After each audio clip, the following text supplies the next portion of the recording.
is Guardian Radio, your station for up-to-the-minute news, intelligent, interactive, and engaging conversation. 96.9 FM. The views and opinions of the hosts and guests are their own and do not necessarily reflect the position of the management and staff of Guardian Network.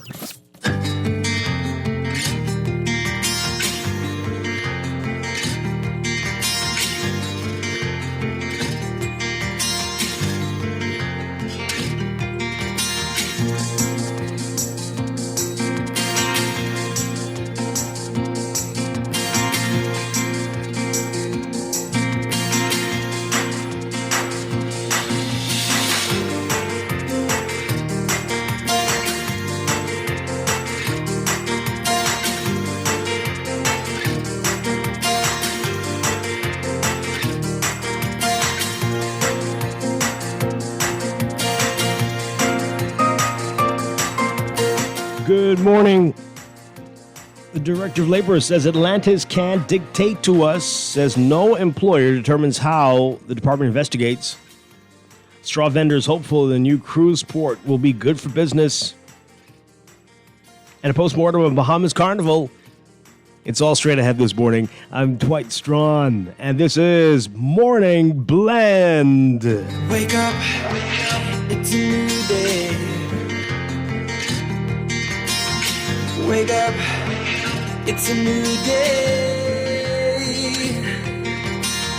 It's the start of a new way. You know that it's here. It's the start of the end of the old way. Revolution. Wake up, it's a new day. Wake up, it's a new day.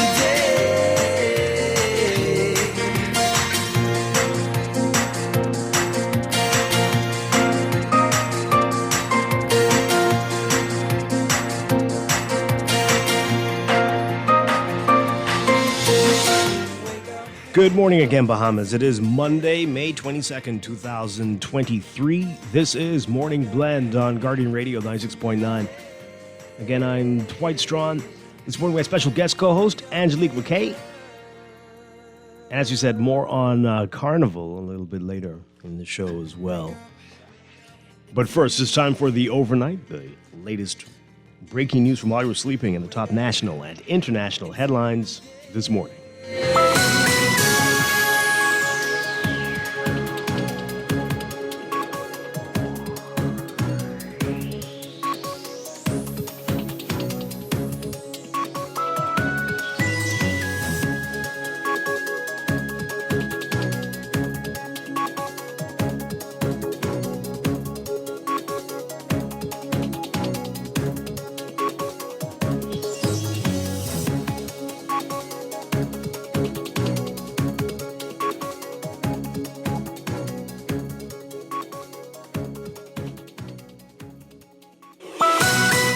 In the overnight, the government's relationship with Atlantis, the largest private employer in the Bahamas, appears to be strained, with Director of Labor Robert Farquharson making it clear that the Department of Labor won't be dictated to by the resort as it investigates what he said have been reports of staff intimidation. Farquharson was asked his reaction to a statement made on Thursday by Atlantis Senior Vice President for Government Affairs and Special Projects, Vaughn Roberts, who said the resort is disheartened by the department's decision to conduct a survey to determine if employees were pressured and intimidated by a senior executive to take a particular course of action in relation to the Royal Caribbean International proposed $100 million beach club project on the western end of Paradise Island. Farquharson says this is not the first time they've done this with Atlantis or other businesses. He said, quote, "This is standard operating procedure. Whenever the department has received any complaint against any business, our job is to protect the working people of this country.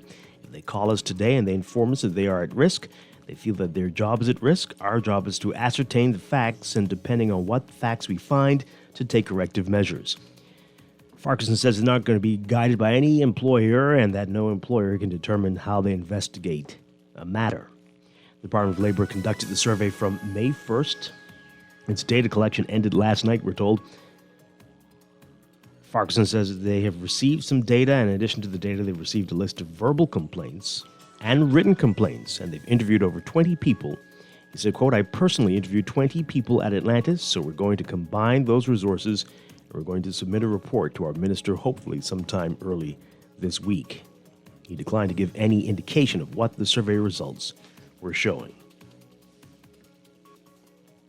Straw vendors who operated the downtown Nassau straw market are hopeful that the new $300 million Nassau cruise port, set to formally open this week, will result in a boost in business. That's according to the president of the Straw Vendors Advancement Association, Celestine Enius. She says that with claims that the cruise port is going to have 100% authentically Bahamian goods, she said, quote, if that is so, we wouldn't have a problem because there are only a few persons in the market that really sell authentic Bahamian products. She says there are different shops over there and that she travels the world and sees different ports doing different things. She says the straw market is just a stone's throw away from the port. The first of 37 of 100 police trucks acquired by the police force deployed on Friday, with another 63 trucks expected in the country soon. The trucks were distributed among the various divisions of New Providence. 63 of the vehicles should be here in another week, we're told.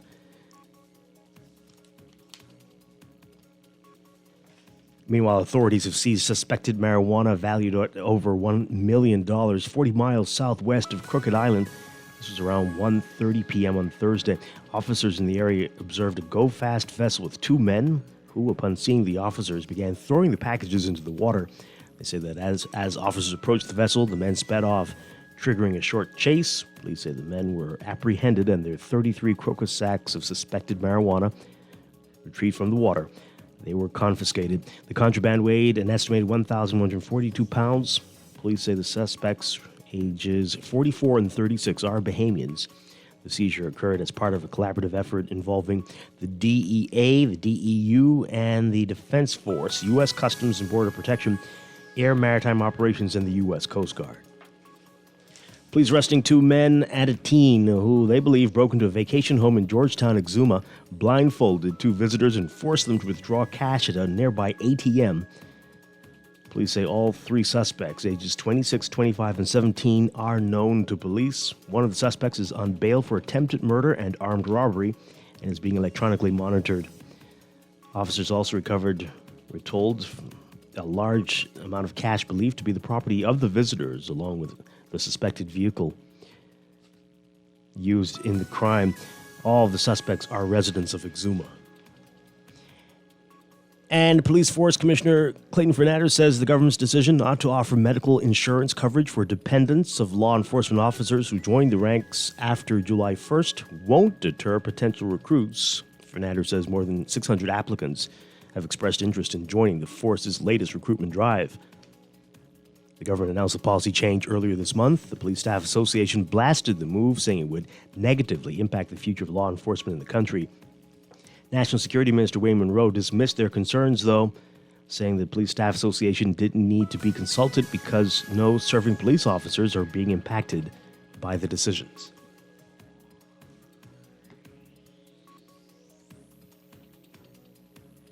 Overseas, fire raced through a school dormitory in Guyana early this morning, killing at least 20 students and injuring an undetermined number more.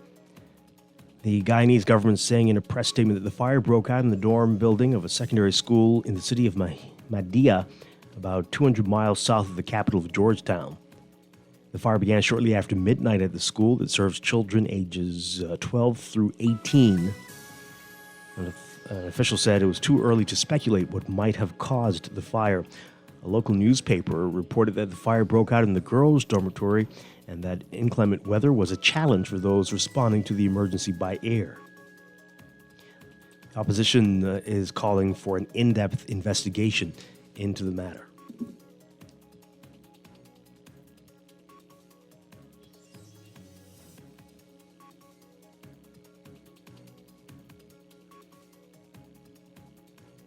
And fans angry at being blocked from entering a Salvadoran soccer league match, despite having tickets, knocked down a small access gate to the stadium, creating a crush that killed 12 people and injured dozens.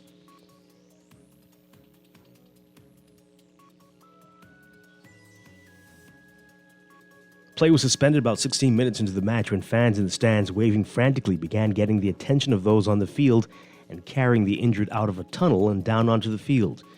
A local television station transmitted live images of the aftermath of the stampede, which appeared to mainly involve fans of one side of the teams playing. Dozens made it onto the field where they received medical treatment. Fans who escaped the crush furiously waved their shirts, attempting to review people lying on the grass, barely moving. Sections of the stadium were often reserved for fans of one team to avoid clashes with rivals, so those fans would have to enter through the indicated gate.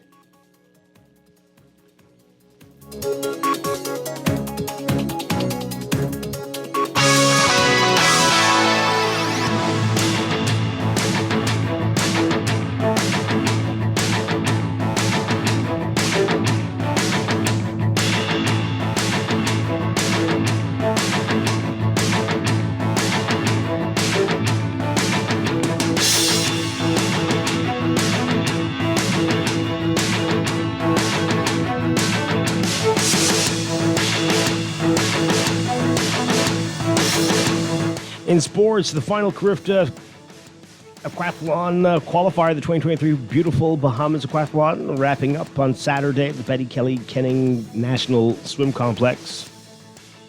Athletes coming out looking to solidify their spots on Team Bahamas or sneak in and qualify. They were vying for spots on the Carifta Triathlon Aquathlon and Mixed Relay Championships team set for August 26th through 27th of the championships at Goodman's Bay right here in New Providence. In the 16 to 19 boys division, there were just two competitors, and in the end it was Barron Musgrove Jr. who easily won.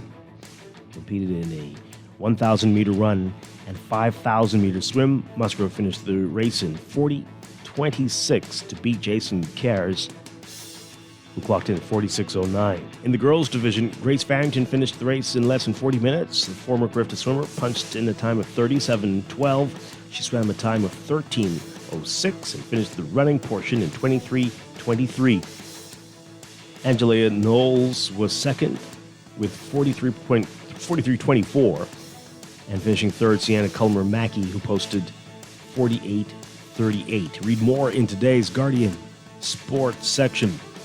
It's been 4 years since the Samuel P. Haven Junior High School Soccer National Championships were held, and that drought caused by the threat of COVID pandemic, well, that's over now. The event got underway with the Northern Bahamas Championships at the Grand Bahama Sports Complex in Freeport.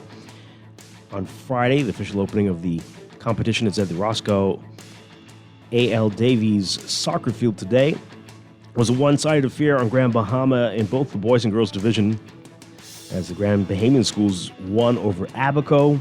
In the senior boys division, the Lucaya International School Buccaneers came away with a 6-2 victory over Abaco's Patrick J. Bethel Mighty Marlins. The win punched their ticket to come to New Providence for the semifinals. On the ladies' side, it was the Bishop Michael Elden School Warriors who got an 11-0 shutout victory over the Mighty Marlins. The Warriors heading to the semifinals in New Providence as well. The format is single elimination. The boys will play 2 40-minute halves, while the girls will play 2 35-minute halves. The official opening of the tournament will be done by the Minister of Education, Glenn Santa Martin, today. And she'll greet teams with the new Bahamas Football Association President, Anya James. First game gets underway at 4 p.m. And we'll have the unbeaten Government High School Magic senior boys taking on the St. Anne's School Blue Waves. The Magic, the number one school in the GSSSA. The Blue Waves, third place in the BAISS. More details in today's Guardian Sports section. And the country saying farewell to boxing legend Ray Minas Jr., laid to rest in a state-recognized funeral.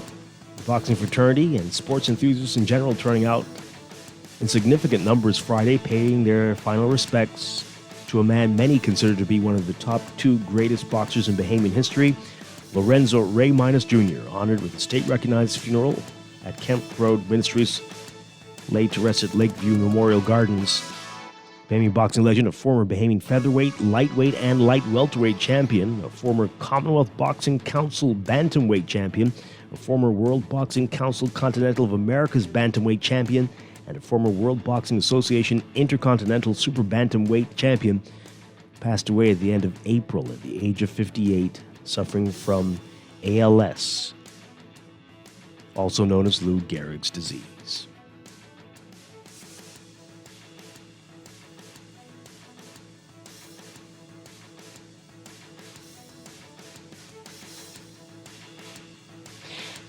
And overseas, from golf, the PGA Championships, Brooks Koepka now has 5 major championships. And that's remarkable because he only started playing on a regular basis about 10 years ago. Slightly more than a third of his wins on top-level tours around the world have come with the biggest trophies in golf. Winning at the PGA Championships, one of the first of the LIV players to win with the PGA. And from the NBA, the Miami Heat just one win away from making it to the NBA Finals. The Heat rolling past the Boston Celtics last night, 128-102. They have a 3-0 lead in the Eastern Conference Finals. That's sports, and that's the overnight. Time for your first look at weather.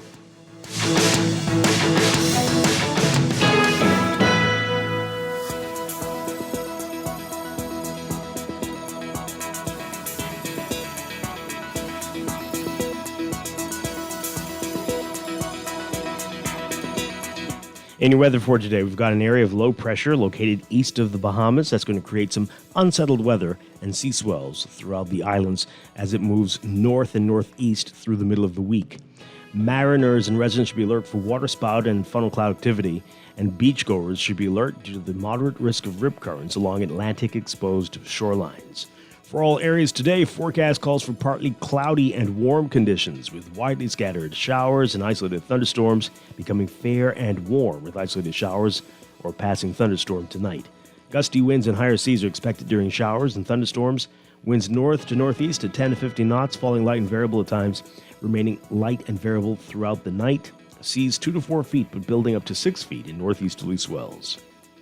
Temperatures today getting up to around 86 Fahrenheit, 30 Celsius. Overnight lows tonight getting down to around 73 Fahrenheit, 23 Celsius. That's your first look at weather this morning. We'll have your extended outlook coming up after traffic in just a bit.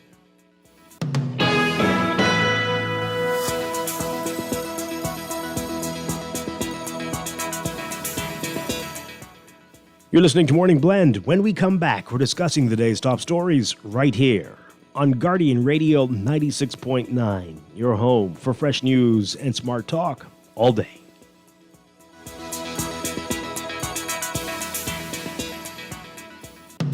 Ready to step into the future? From your front door to the backyard and everywhere in between. See and speak to whoever's there with Ring Video doorbells and security cameras now available at Alive. Protect what matters most, all from one easy app, available in your Google or Apple Play Store. Visit bealive.com/ring to learn more. We are alive.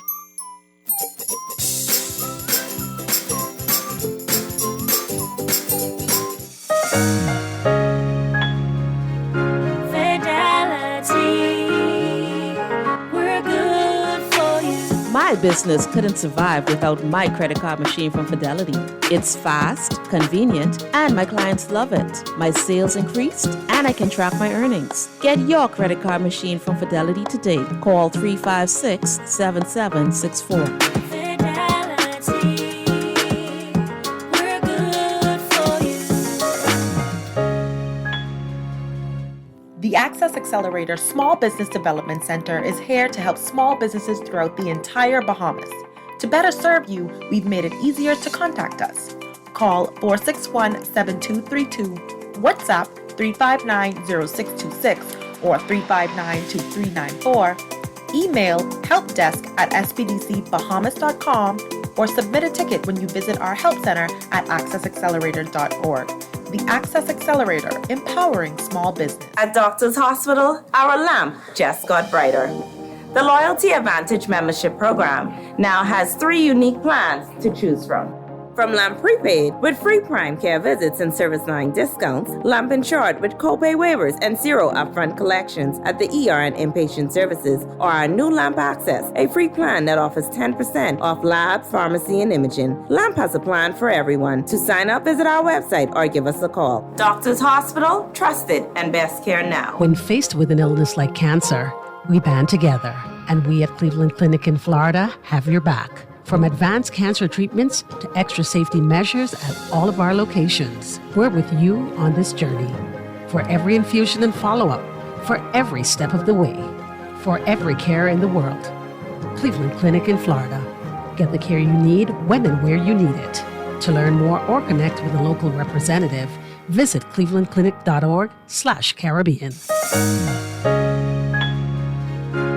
Fidelity, we're good for you.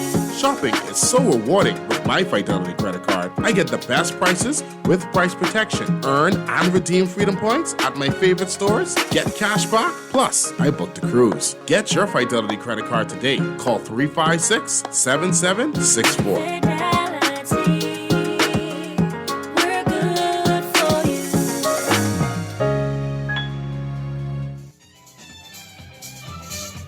The third annual Ackland's Cascarilla Heritage Festival, June 8th to the 11th. Come celebrate down home style during 3 days packed with activities. Hear native stories and songs as we kick off opening night at the King Eric Regatta Park. Explore Ackland's and its natural resources, all while sightseeing. Taste island cuisine and enjoy cultural activities every night on the Regatta Park grounds. We've got bark beating contests, quadrille dancing, cascarilla racing, and activities for the kids. Music performances by Ebony 242, the Magical Beat Band, Bloody, Shine, and Sugar, and other special guests. The third annual Ackland's Cascarilla Heritage Festival, June 8th to the 11th, down in Spring Point, Acklands. Book your seats now by calling Bahamas Air. See you there. This ad has been sponsored by Screws and... This is Guardian Radio 96.9 FM. Fresh news, smart talk, all day. Wake up, it's a new day. It's a new day. It's the start of the new way. You know that it's the start of the end of the old way. Wake up, it's a new day. Wake up, it's a new day.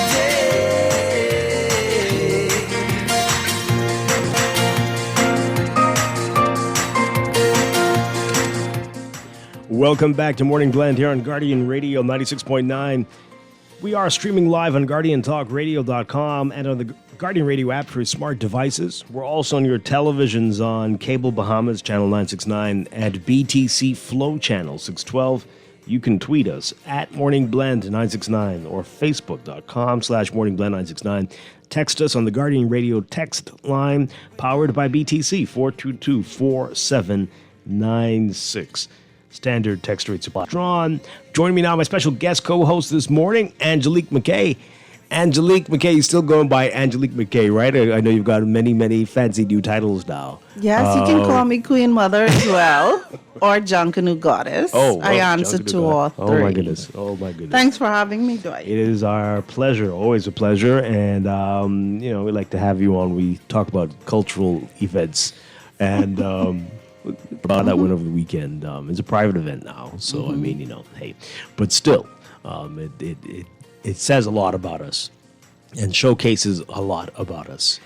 And some would say a little, depending on what they're wearing. That's a different story. But we'll get into that a little bit later. And it's a lot of festivals, a lot of holidays coming up. Yes, it was.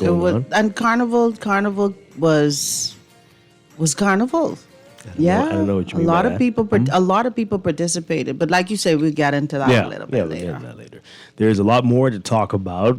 Let's do that right now with what's in the news.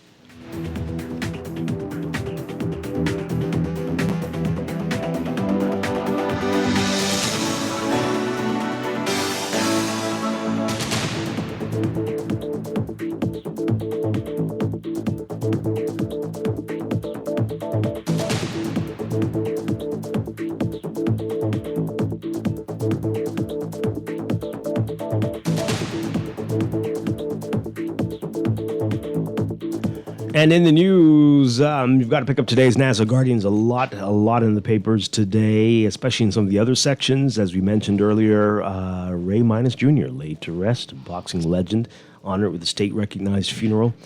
And just reading that, I mean, so many accolades for Ray Minus Jr. and gone too soon at 58 as a result of ALS, Lou Gehrig's disease.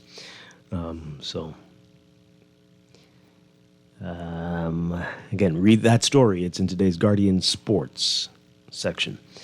And in the business section, the F&M, the opposition blasting the corporate income tax green paper, and the government's responding to that as well. We're going to talk about that over the next few days on the show as well as we go through that paper on how we're going to deal with, how we propose to deal with corporate tax. We've been talking about that for a very long time. And so we'll see how that goes. And RCI answers questions on their beach police report. And so you definitely want to read about that. We'll get into that a little bit later in business as well. But the big headline of the NASA Guardian, the main section, Atlantis can't dictate to us. The labor director says that no employer determines how his department investigates. We've been talking about this quite a bit over the past few weeks. And our Candia Dames writes that the government's relationship with Atlantis, the largest private employer in the Bahamas, appeared to be strained, with Director of Labor Robert Farquharson making it clear that the Department of Labor won't be dictated to by the resort as it investigates what he said have been reports of staff intimidation. Farquharson was asked his reaction to a statement made on Thursday by Atlantis Senior Vice President for Government Affairs and Special Projects, Vaughn Roberts, who said the resort is disheartened by the department's decision to conduct a survey to determine if employees were pressured and intimidated by a senior executive to take a particular course of action in relation to the Royal Caribbean International proposed $100 million beach club project for the western end of Paradise Island. Now, Farquharson said, quote, "This is not the first time we have done this with Atlantis or any other businesses." And I think it was last week we got a caller who said, yeah, they've heard of this before, which is, boy. Farquharson says, quote, "This is standard operating procedure. Whenever the department has received any complaint against any business, our job is to protect the working people of this country. If they call us today and they inform us that they are at risk, they feel that their job is at risk, our job is to ascertain the facts and depending on what facts we find, to take corrective measures. We are not guided by any employer. No employer determines when we come and investigate or how we investigate. They cannot dictate to the Department of Labor, including one of the largest employers. Our job is to ascertain the facts." Now, the Department of Labor conducted that survey from May 1st, and its data collection ended last night, we're told. Farquharson said, quote, "We have received some data. In addition to the data, we have received a list of verbal complaints. We've received written complaints, and we have interviewed over 20 people. 20 people, okay? I personally interviewed 20 people at Atlantis. So we're going to combine those resources, and we're going to submit a report to our minister, hopefully sometime early this week." He declined to give any indication as to what the survey results were showing. He said, quote, "I can't tell you the details of the report, a wide variety of answers. Our concern was primarily as outlined in the 5 questions in the survey. Were employees aware of the statements made, and are employees intimidated or frightened for their jobs? That's the basic reason, and based on the results of that survey and the questions and the interviews, then we'll have a pretty good indication, and our job is to report to our minister what our findings are." Now, the statements the director referenced were made by Atlantis President and Managing Director Audrey Oswell in a formal communication to staff last month. She encouraged the employees to share their thoughts with their families and friends and to follow the review process. And if you feel strongly, contribute to the public dialogue. That's what she said. Now, speaking with reporters last week, Vaughn Roberts said they were disheartened by the survey, but they could stand firm in their view that their employees can make the right decisions, and the basis for sharing information around to the environmental concerns they had about this project, RCI project. Okay, so let's get your reaction to what Robert Farquharson's saying, and a little more that we're learning about this survey period, May 1st until last night. They've received the verbal complaints, written complaints, and interviewed over 20 people. I think they have how many people at Atlantis? Is it still 7,000? It's a lot. So 20 people. I don't understand the size of the samples. Yeah. It seems a bit skewed. It's is that definitely one not per representative. area? It's very odd. I don't know. All right. It's kind of strange that the director himself would conduct surveys. It just seems a bit odd to me. I don't know. Mm-hmm. A lot of it seems odd. And as I keep saying, that if you have already verbal and written complaints, go directly to Audrey Oswell. Go to the top management and say, we've received these already. We don't know if this is representative of the staff, but this is not good. You all need to do something, issue a statement to tell people we're not pressuring you or whatever it is, or deal with the people who were complained about. But to come and do the survey, even though they say this is how they normally do it, I keep asking, do they go to government ministries to conduct surveys too? Do you think they do?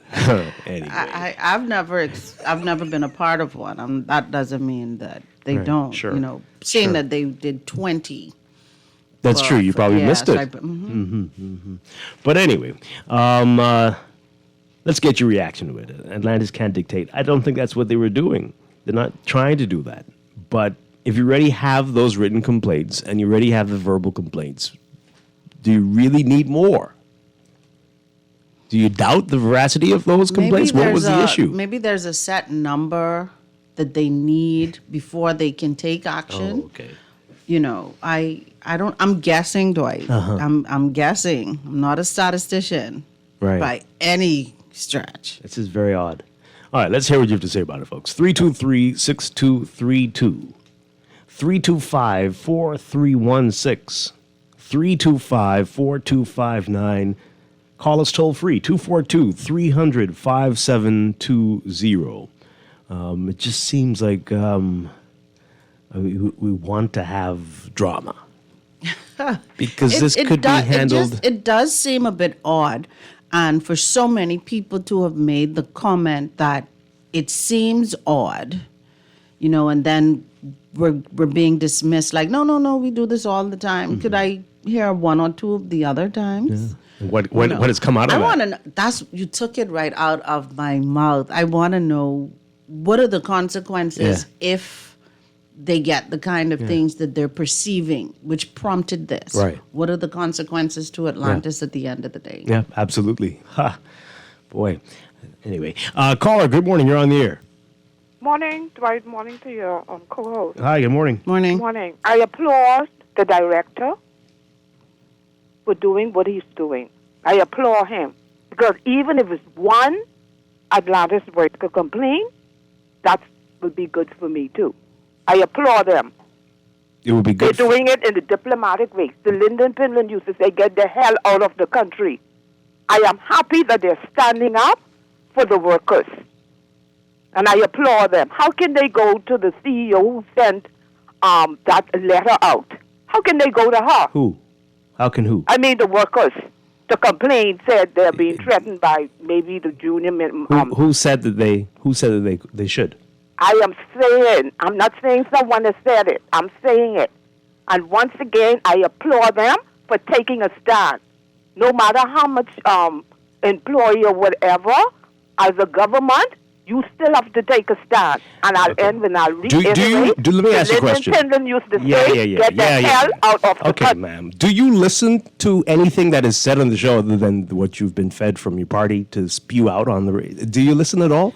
I said that if you already have some complaints, the minister himself can call Audrey Oswell up and say, we need to have a meeting. We've been getting some complaints since your little statement the other day, and this has to stop. There's no reason to go on the property and conduct surveys with 20 people. It's foolish. It's very foolish. Nobody said they shouldn't take a stance. But this means is insane. It is questionable. It is weird. So indeed, it's time to have a conversation. We don't need to have any other evidence. We've got 10 people who complained or whatever it was, and that's too many. So bypass all this nonsense about coming on the property to survey 20 people and directly meet with the executive team at Atlantis. We're not playing games here. Well, it seems like some people are, but there's no time for games. Right? And what you just said, I mean, that makes any sense to you? Get the hell out of the country and then all 7,000 people will be unemployed? Yeah? Okay. You all really, the love of the party is going to destroy this country, if it hasn't already. I don't even know if this is a real place. It's absolute nonsense. Good morning, caller. You're on the air. Hey, good morning. Hi. And good morning to your co-host. Good morning. You know, I agree with the statement you made just now, following what that caller said, because I'm still confused. As much persons from I can remember crying in this country about victimization from government to government, and none of these this Minister of Labor, Ministry of Labor, has never descended on any government ministry to do a survey to see who feels threatened. That is why a lot of stuff don't get done properly in this country, because persons are afraid that if they make a step forward, that they would be sent home with no pay or half pay or something of that sort. This is something they start, and I would love to see the government finish it. You know, those start at Atlantis to try and say you're making an example. It's like, I feel like something's not right there. It just feels fishy. You know, the lady made a statement. I heard when it was read, I think it was a week or two ago, when she first said it, she said, if you feel the need to. That if right there in my mind says it as saying, only if you want to, but if you don't have to, you don't have to. You understand me? Yeah. That's how I felt. Okay, that's how I saw it as well. Thank you very much. Appreciate it. Interesting text here. I'm bypassing all the ones that came before this. This person says, I support the government for speaking firmly to Atlantis and taking a stand. Finally, the government is taking a stand for employees. I support the government. Dwight, sometimes you have to speak publicly to send a message to employers, point blank. I totally agree with you. So what I would have done is we have already received some complaints about intimidation from Atlanta's managers, and I'm going to request a meeting with the managing director so that we can talk about this, because this is unacceptable. Right? That's what you do if you must make it public. And then we meet and we resolve this. Sending people on the property to do surveys. Okay. Good morning, caller. You're on the air. Right. Hi. Good morning to you. Guest. What's the name of your guest in there? Angelique McKay. McKay. Good morning. That's a drunken woman, right? Yes, sir. That's me. Respect, ma'am. Dwight. Hi. I trying to figure out, like, with this thing with the lady, when the lady first said what Atlantis, and she said the people must stand, the workers must stand up with a month ago. I was wondering what she did really mean. Then I started to think about knowing that she's I don't know if to use the word diplomat, but a big shot. I mean, they're employing a lot of people. She's a big say over there. I thought respect is a serious thing. Like, if they have a problem or complaints about a high-level person like that, why Minister Belly sit down and talk with that woman? Why he ain't treating her on a different level? Is this politics? Is this because she's speaking out against RCI or RCL? It's very weird. It sounds a little funny, a little politically. Why don't you, Dwight, if it's possible, if not on your show, one of the shows, Chihuahua or one of them, Naughty or one of them, see if we could get a little interview with the lady. And if you want to check out the staff to see if this is political or there's some kind of mischief, maybe you get one from each side to say why they feel like she's a problem or why they feel like she's one of the best things we have over there at Atlantis to serve. It sounds politically, it sounds like because the woman speak out. And I think she get a right to speak out. Now they talking all the woman business, but she owned this business or Atlantis and all that. That has nothing to do with nothing. I think we need to show respect. I don't care if she ain't no Bohemian. And if she running out, then we can put her in a place. But respect for serious things. Disrespect is no laughing matter, Keith Bell. Thank you, Mr. Strachan. Okay, all right, thanks a lot. Well, I see people trying to make it personal. This is Atlantis, not necessarily the personalities, right? Yeah. Atlantis, sadly, versus the government, right? So we don't have to harp on the gender of the CEO or where she's from. It's just Atlantis versus the government, sadly. Okay, good morning, caller. You're on the air.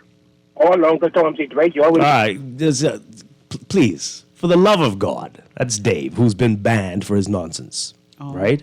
So what do these PLP callers want? They want Atlantis to go?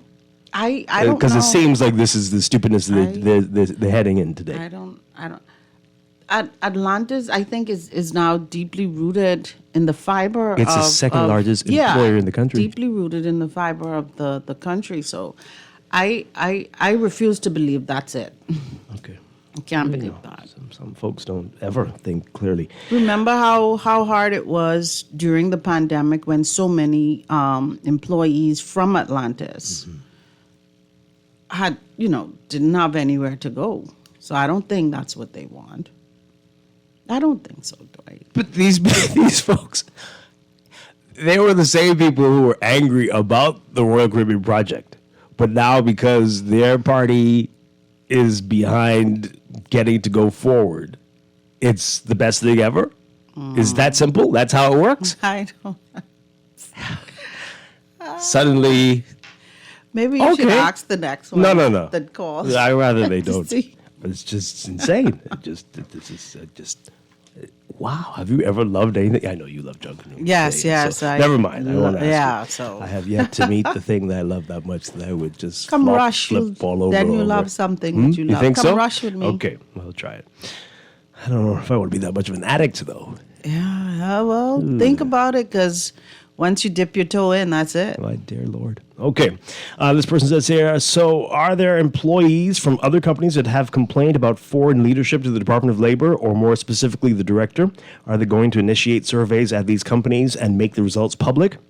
These people are playing games. Yeah, absolutely. That's what you were saying earlier, right? We want to know what else they discovered through these means. Yeah. I would like to know.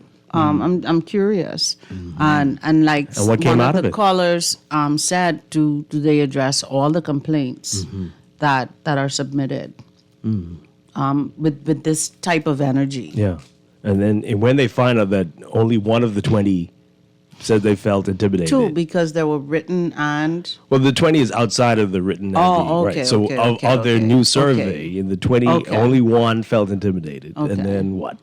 Say, I honestly feel... Or if the 20, what happens? I would feel more intimidated by the director of labor coming in to personally conduct surveys. My eyebrows would raise. And I'm like, this is just me. Yeah. I would feel it different. It'd be odd. This person says here, I asked the employees were encouraged to lobby. How do they do that? Can Atlantis monitor how employees go about monitoring? I don't even know if they would care. Would they? Now, if they ask you, what did you do? That's a different story. But, right? Just as odd as the Deputy Commissioner of Police making arrests. What is this text? Did that happen recently? Why is that odd? The commissioner can't make arrests? Is that a thing? I didn't. Okay. All police officers, as far as I know, can do that. No? No? All right. You find that odd, eh? Interesting. All right. This person says here, did the managing director go directly to the government to express her concerns about the project, or she released a statement? Well, she says she was asking questions for a while from it was first announced, right? That was years ago about this and some environmental concerns, and she said she never got any answers about it. Is the Director of Labor perhaps saying that the survey was a larger sample size but only selected 20 for further interview? Otherwise, that is strange. Robert Farquharson better continue to sit in his corner and sit small, because last time I checked, he doesn't have business hiring 8,000 people. I stand with Atlantis. The caller earlier is a political troll. Don't stress yourself out, Dwight. It's too late. I applaud the fanatics who need no evidence to support their positions. They will make up imaginary reasons to support their delusions. No reason or logic needed. That must be fun. It really must be fun. One day I'm going to just let go and just blindly accept something. It'd be like a roller coaster, I imagine. It's like... I don't think I keep it up for long, though. But this person says, maybe the content of the initial complaint warranted a wider investigation because maybe the complaint rose to a higher level than just having a conversation about it, but perhaps they need more support to take appropriate action. Okay, this isn't a sting. It isn't you're trying to nab the drug trafficker. Hey, you said something, and now some people told us something else. I need to talk to you about that. You need to do something about this because we've got 5 calls. Now, maybe that isn't what we think, but maybe it's your statement that there's no pressure, something, right? There's no reason to get this to this point. But okay, it must be. The woman talking about applauding people stuck on that PLP juice, bro. Them diehards see nothing wrong. The government does when that party's in power. When she calls back, ask her if she disagrees with anything done by this administration so far since election. We're still waiting on Labor to say they've been out west. Go survey behind them gates. Uh-oh. Which ones? Which gates? There's a lot of gates out west. Which ones do you think? West, southwest, northwest? Just west. Oh, just west. All of the west. Okay. This person says intimidation. Government employees are not treated right now. When will a survey be done in the government department so it can be run fairly? That's what I've been saying. Has the Ministry of Labor ever investigated the intimidation and victimization of the various government ministries and agencies? A lot of these. Please sweep your front door first. I'll be sweeping all day. Kindly disclose if your guest has ever been They tried to say this about me last week. What? Because if you stand for anything, you have to have been bribed in the Bahamas to stand somewhere. You can't on principle. So they're asking me. So they asked me last week if Atlantis promised me a suite. They're asking now you, Angelique, if Atlantis ever promised you any rooms, or if they will let you, or let her tell us what's her stake in Atlantis. Do you have any shares or stake? Are you running a part? I don't make enough money to purchase shares in Atlantis. Can you even stay at Atlantis? And there's nothing there's nothing that I want that I don't have, that I'm not willing to work for, that someone can bribe me with. Well, good. Thank you for that. Boy. They say what's weird is an employer apparently forcing someone to advocate for a cause. That's weird. Yeah, that would be weird. And you should, if that's how you feel, you definitely should say something. Absolutely. And if you complain, and not to your union, but to the Department of Labor, they should say something. They can go directly to the managing director. Guaranteed, they know how to reach her. They probably have her personal cell phone number. They can talk to her. They can bypass all this nonsense of waiting to send a report, because you know what happens when you send reports to Keith Bell. They take weeks to get read, apparently. So you can bypass all of this and say, yo, we have a problem. But when you like to play games, like Bahamians do, you do this. And here we are. And now we have a war for no reason. I feel like it just now it has the employees. Hold on a second. This texter, listen. You call into the show, please. I'm going to say your number on the air if you send one more text like this. They need to say how much is Atlantis paying you all in the studio. Because you're a prostitute, you're looking for company. But we don't get paid to say how we feel. We tell it like it is. But if you want, form an association for people like you, I know it's going to be thousands. Okay? Yeah. Let's take this call. Good morning, you're on the air. Sorry about that. Hello, morning. Yeah. Hi. The problem is everything in this country becomes politicized. Everything. Now, from the statement I saw that she made, it wasn't no arm twisting to me. But when you infuse so much as pro-RC ideas, I wouldn't be surprised if they 20 PLP loyalists out of 7,000 people or whatever who say if they have a problem with it. So it just seems odd that the government is flexing this muscle in terms of worker intimidation when it comes to Atlantis and RCI, and it's being silent on so many other issues with intimidation in the workplace.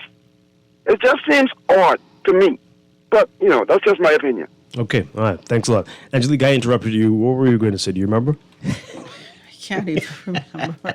It was startling. I'm sorry. It's I'm fine. sorry. The text is working me up. Mm-hmm. I think these people are very, very odd. My goodness gracious. I don't want to read that. Should I read that? That's going to cause problems. Don't read that, eh? Mm-mm. No, it's not necessary. But thanks for the texter. The trolls from a political party are very, very kind. They care nothing about nation building. Or a special kind. They're a special kind. They care nothing about nation building. This person says here... You know what? I'm hearing, Dwight.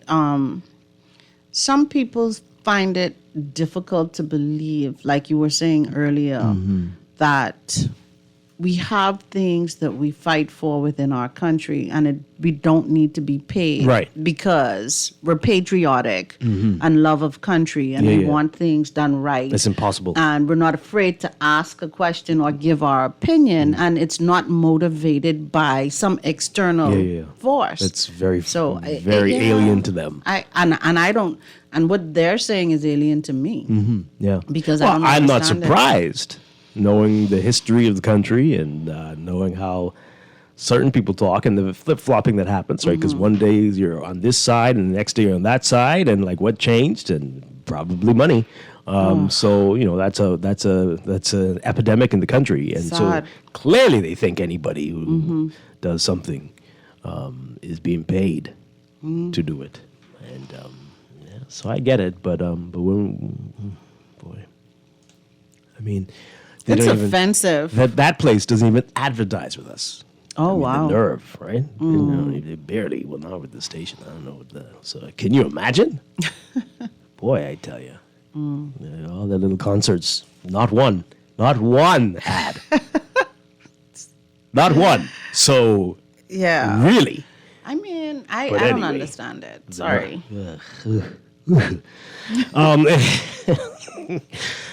But hey, you got to call things the way you see it. Yes. The government knows better, Dwight. This is all about semantics. I'm not sure what you mean by that. Those two callers are the reason I will never support foolishness. Well, that's good. Don't do that. This person is telling us who they think they mean when they say to the gates to the west. I mean, it could be a lot more than that, but it could be any number of places. A lot out there. The troubling thing about this is that Atlantis was looking for a grassroots opposition and, in turn, a political response. Unfortunately, they got a political response, but it wasn't what they expected. It would be good if politics could be left out completely. Why hasn't the Department of Labor investigated claims from staff at another hotel they've named? Okay, they should do it. Did the hotel union have a union? Does the hotel still have a union, or did I miss their comment? They said they didn't get any complaints, but they are happy that the Department of Labor was investigating. Now, what's going on with the hotel union where employees feel they need to bypass the union and go straight to the Department of Labor? That's interesting. But this person says, I work for the Bahamas government, and they treat staff like crap. They need to fix the public sector first. That can't be, right? Right, Angelique?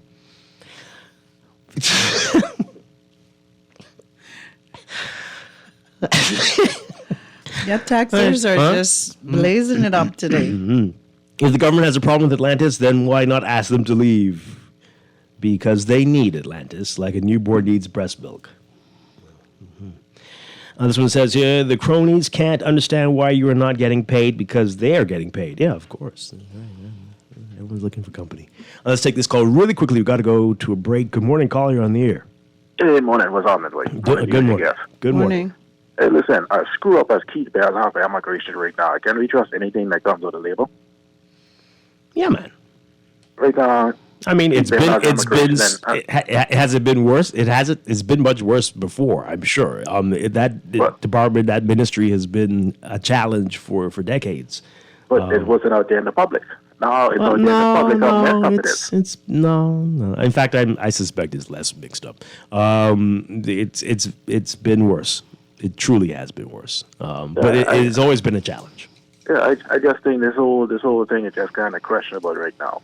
You know, one time ago everybody was against the project. Now, not everybody. A certain crew was against the project. Now everybody is yeah. Again, I still ask the question why. I still trying to figure why that project wasn't in Grand Bahama to begin with. Well, I'm sure. Okay. Well, don't count it out. They've said it right on this show that this is going to be a model for all over.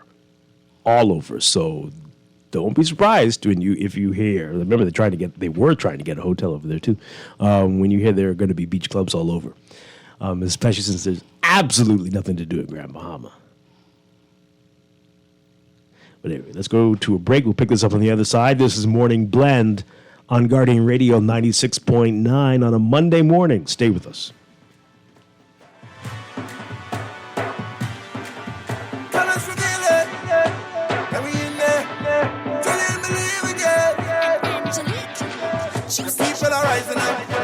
This is Guardian Radio 96.9 FM, Nassau, Bahamas. I'm Rita Foley with an AP News Minute. They'll meet today at the White House. President Biden and House Speaker Kevin McCarthy. They're trying to find agreement on the nation's debt limit crisis. The government could run out of cash to pay its bills as soon as June 1st. In Florida, the NAACP's issued a travel advisory against the state of Florida because of the state's conservative politics. The NAACP statement says laws championed by Governor Ron DeSantis and lawmakers, quote, are openly hostile toward African Americans, people of color, and LGBTQ individuals. The Republican governor showed no sign of backing down when he was inaugurated for another term in January. Florida is where woke goes to die. I'm Jackie Quinn. They're arriving today, 4 astronauts who've been rocketing toward the International Space Station on a chartered multi-million-dollar flight. They lifted off yesterday. I'm Rita Foley.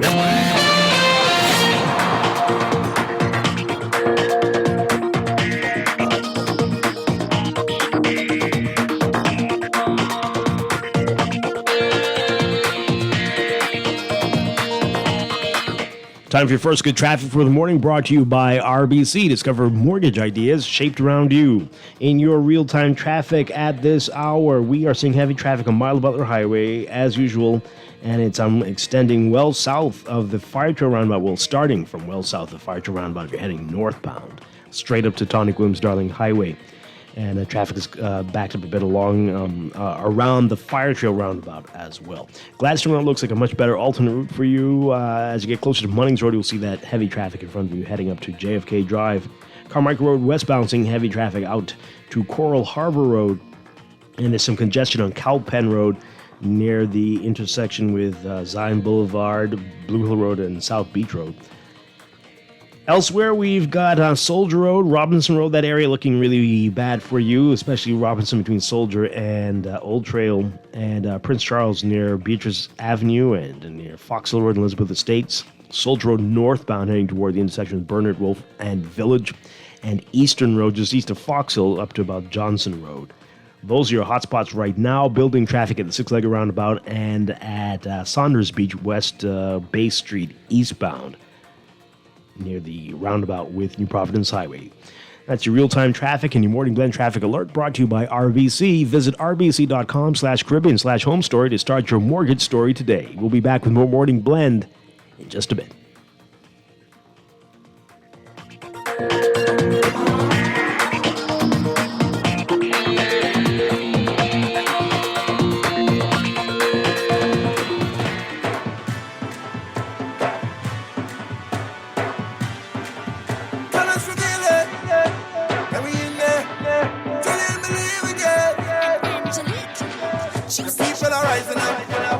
Them lining up. We gon' bring it back to Bombay. We about to liven up. Girls them winding up. Girl roll that bongie like it's in play. Oh,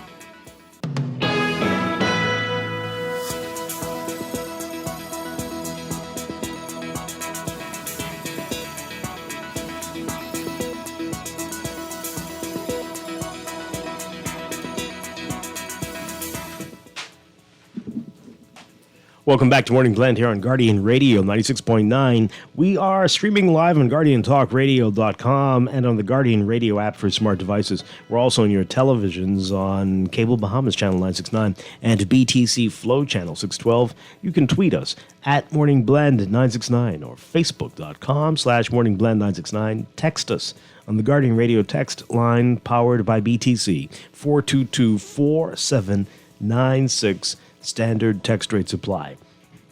And now day 22, time for another check of your weather for today, brought to you by Bahamas First Insurance.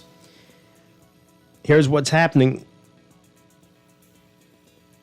We've got an area of low pressure located east of the Bahamas that's going to generate some unsettled weather and sea swells throughout the islands as that system treks north and northeast through the middle of the week. We've got some warnings as well. Mariners and residents should be alert for waterspouts or funnel cloud activity, and beachgoers should be alert due to the moderate risk of rip currents along Atlantic-exposed shorelines. Your forecast for today for all areas: partly cloudy and warm with widely scattered showers and isolated thunderstorms, becoming fair and warm with isolated showers or passing thunderstorm tonight. Gusty winds and higher seas expected during showers and thunderstorms. Temperature-wise today, we're looking at highs getting up to around 86 Fahrenheit, 30 Celsius. Overnight lows tonight getting down to about 73 Fahrenheit, 23 Celsius. Currently in Nassau, it's about 80 degrees under partly cloudy skies. In your extended outlook, a deep layered trough associated with the low pressure system we told you about that's east of the Bahamas. That's going to continue to affect weather over the islands before merging with a frontal boundary across the extreme northwest Bahamas by Wednesday.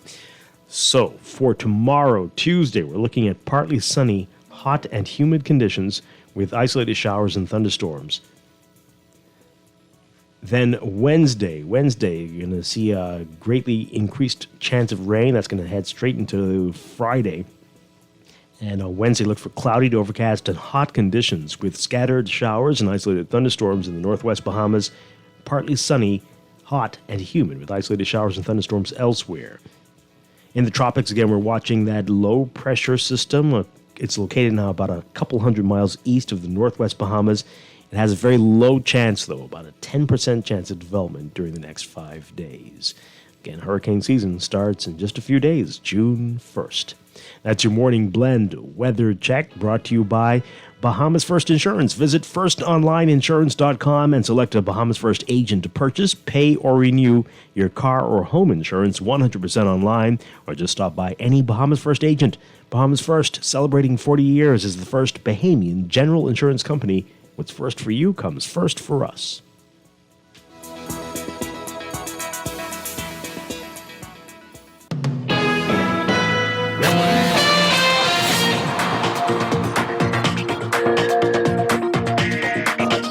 And at 8:25, time for another check of your traffic for this morning, brought to you by RBC. Discover mortgage ideas shaped around you. In your real-time traffic, we've got the Milo Butler Highway. Still heavy traffic from Fire Trail straight up to Tonic Rooms Darling Highway. Traffic back up along Tonic Rooms Darling Highway as well this morning, westbound toward that roundabout. Glasgow Road looking better for you as an alternate route. Again, just as you approach Munnings Road, you're going to see that heavy traffic. And a bit of congestion near Aquinas College at this hour. But it is quite manageable. Over on Blue Hill Road, heavy traffic just north of Soldier Road, heading toward the roundabout with Independence Drive. Independence Drive backed up in both directions, east and westbound, between the roundabouts of Blue Hill and East Street. And Blue Hill's congested near Carmichael as well. Further west, Carmichael Road looking busy for you, westbound toward Coral Harbor Road. And further east, Prince Charles Drive, Robbins Road, not looking pretty at all from just west of Fox Hill through Beatrice Avenue, through Soldier Road and Robinson between Soldier and Old Trail, straight on to the intersection with Marathon Road and East-West Highway. Heavy traffic westbound there. Eastern Road is going to be busy for you as well. Just east of Fox Hill Road to about Johnson Road, and Bernard Road is congested, especially near the schools in the area. And that Soldier, Bernard, Wolf, and Village Road intersection, especially northbound on Soldier Road, busy for you this morning. Elsewhere, some congestion near the roundabout at Saunders Beach, eastbound on West Bay Street. And then West Bay Street heading into downtown Nassau, so just east of Arawaki, around Nassau Street, looking congested for you there. That's what we're looking at right now. That's your real-time traffic and your morning blend traffic alert brought to you by RBC. Visit rbc.com/Caribbean/home story to start your mortgage story today.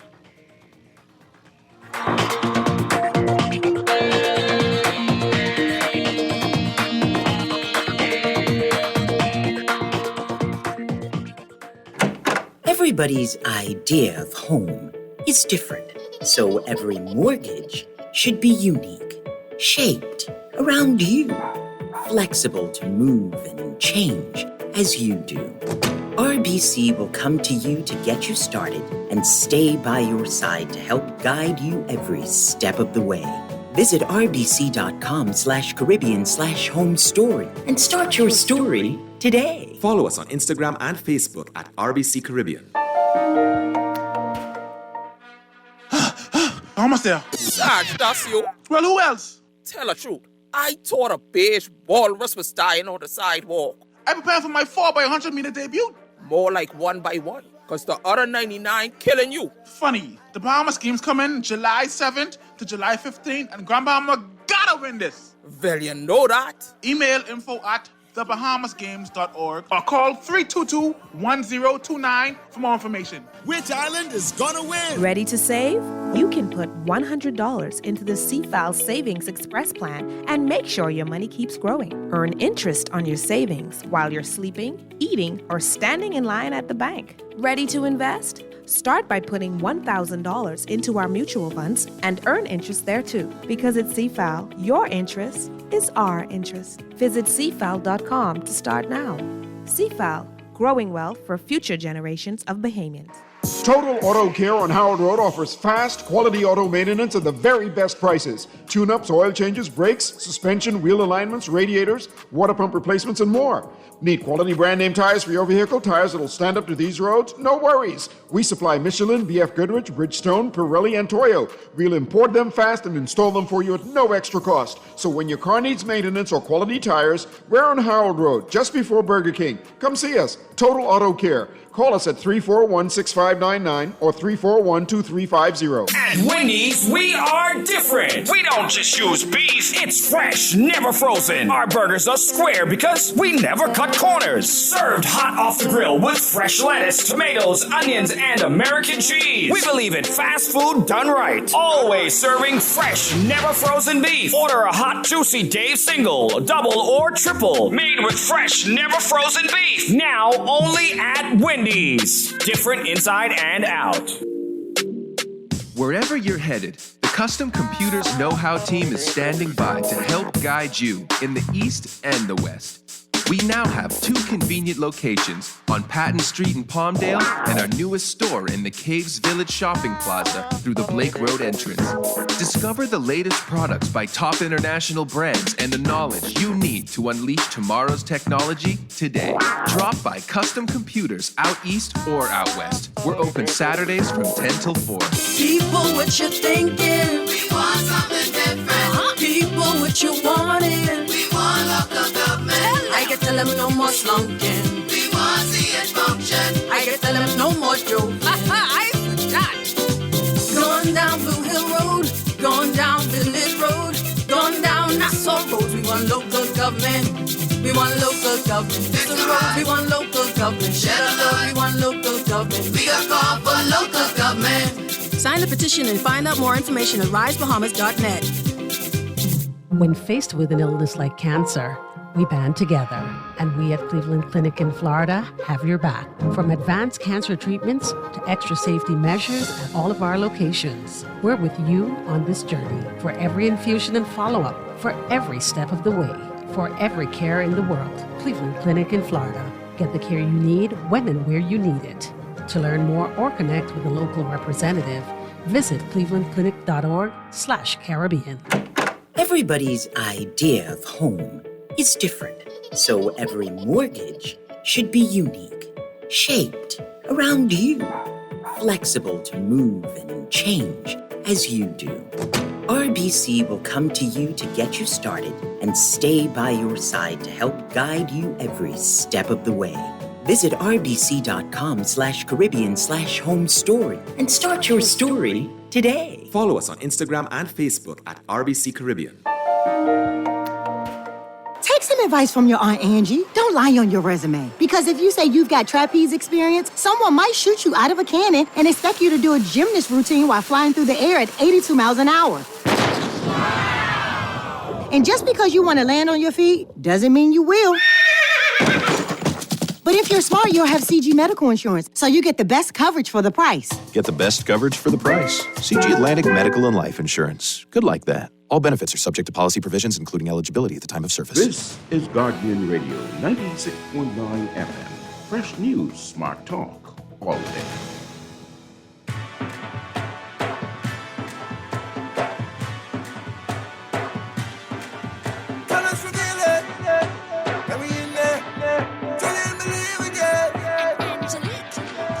People are rising up, the goods them lining up. We gon' bring it back to Bombay. We bout to liven up, girls them winding up. Girl roll that bongie like it's in play. Oh, I got that feeling. Ain't nothing holding me back. So I tell all the girls them, I got that feeling. This junk canoe got me throwing it back. It's going down out on bed.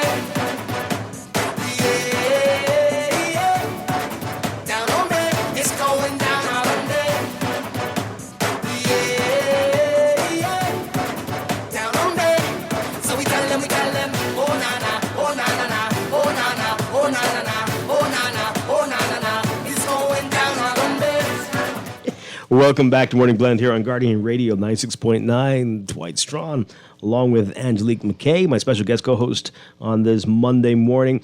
We're talking about what's in the news, talking about the Department of Labor Director Robert Farquharson saying Atlantis can't dictate to them how they conduct their probe into claims of intimidation at the resort.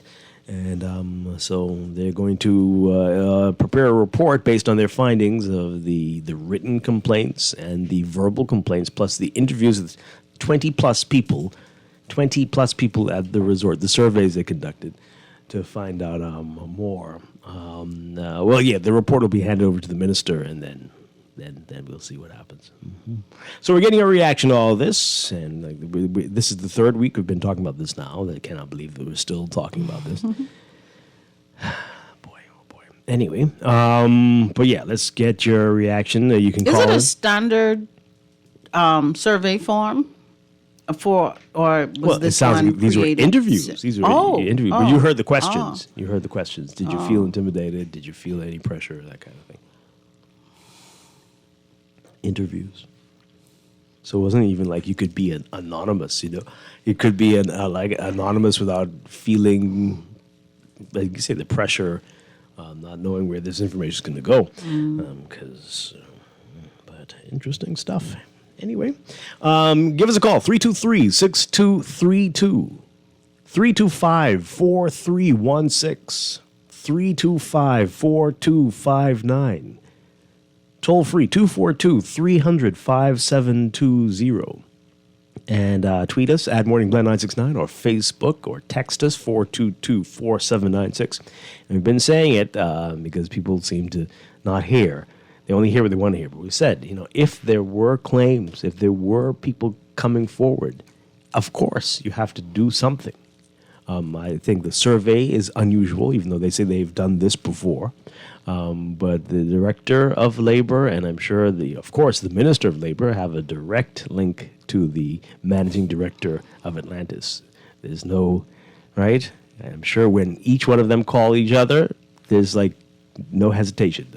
We need to answer this because these are the two largest employers in the country. So all of this roundabout, we conducted a secret interview survey questionnaire thing on for your employees. No, we already had 5 calls, and people saying you're all making them feel a certain type of way. What's that about? Just get this over with. But anyway, let's take this call. Good morning, call. You're on the air. Good day, this is Strachan, always along with you, and Angelique, yes, McKay. Angelique, would you say that, Angelique? Hi, Bremen, darling Ferguson, one of the leaders of the Sox. You see your name got away from you just then, right? I don't know what you was trying to play just now. Okay. I do not know. Anyhow, Dwight, I have a couple of questions. One pertaining to a text you had read earlier, right? Let me ask you something. Which union comes under the government people? The same union that is investigating Atlantis? Which union comes under the government people? Yes. That's an interesting question. Say it again? I mean, it's a very odd question, but Atlantis. No, why I had asked that, right, is that one of your texts, basically paraphrasing, the text wanted the union people to investigate government people. They want the Department of Labor to come to various government departments and ministries to do some surveys about how they're treated, right? Okay, that's the reason why I've asked which union So there'll be, depending on, responsible for government people. There's the Public Service Union, but there's going to be other unions as well, depending on which ministry and which department. Okay, let me ask you another question. Also, I want to make a comment. The investigation, right? What really prompted that? Because I think that the people that are investigating, they should have deal with those that are in authority instead of dealing with the employees. That's one of my comments. Yes, that's What's your opinion? Same thing I've been saying. It would go to once you get a few complaints, directly go to the source. Right? Yeah. So you don't put nobody in a compromising position. You just get the facts and deal with it. So you would think. Yeah. Say it again? I agree. So you would think that's a way to deal with it, especially at a level like this. Yes, absolutely. Well, okay, I want to say something. It can be a little off, but not much. The Prime Minister and Jomo Campbell, right? And the police, they got to do something with those people that are planting feces on my property in Spence Street. That's indecent. You're still having this problem. Yes, Okay. I'm still having that problem. That's very unfortunate. Okay. Thank you. Okay, Angelique. Bye, Bremen. Okay. Wow. That's a long-running problem for Bremen. For God's sake, somebody please see what can be done there. Yeah. All right, let's go to the text line. Boy. Dwight, take no offense. You have a job as a host for the last dozen years. Oh, has it been that long? God help me. 11. That's not. Anyway, these trolls have a job that they do, and they're paid for during the same period. They are confused because you have taken a side, and they feel that everyone is paid to do what they do, and so you try to be balanced, and they're paid to be one-sided. Yeah, I know. It's hard for them to wrap their minds around that. Maybe we could pay them to be balanced. You think? This person says here, I swore that your co-host was Laverne Gardner. Yeah, Laverne is on Thursdays. Angelique is my guest co-host today. Hi, Texter. What? Okay. This person says here, good morning, beautiful queen and double maker King Dwight. You understand that? These two parties will be the death of the Bahamas. Atlantis has done more for the Bahamas than both Brave and Menace put together. What? The government is so lost. How can you diss Atlantis for this club project? I don't think they're doing that. They're not dissing. Are they dissing? I mean, if that's the texter's opinion, who am I? For a concerned citizen, the police in these new trucks should patrol with the window so they can hear what's going on. Oh, window down, you're saying? Window, so they can hear what's going on, and should park from time to time and walk in the communities, interacting with the residents. Okay. All right. This person says here, Fred Mitchell in his voice note explains that Atlantis hurt the government's feelings by speaking out. He didn't say it like that. But he did mention that he's wondering why they didn't say anything when this was proposed under the previous Minutes administration. I mean, this is how we are. He's still watching everything and I mean, the project was just, it didn't go as far as it seems to be going now, right? And Atlantis has said they voiced some concerns before. And so, I mean, to take it as a personal insult or affront to you because your party's in charge is very, very strange. I don't know, but okay. Well, let's take this call. Good morning, caller. You're on the air. Good morning, Dwight. How you doing, sir? Doing well. Good morning. Thank God for life. Listen, you remember the project, the Bahama Riviera? You remember Bahama Riviera, Socrates, Morelli, and the Chinese, right? You remember that? Can't forget it. I'm just trying to take you somewhere just for a little bit.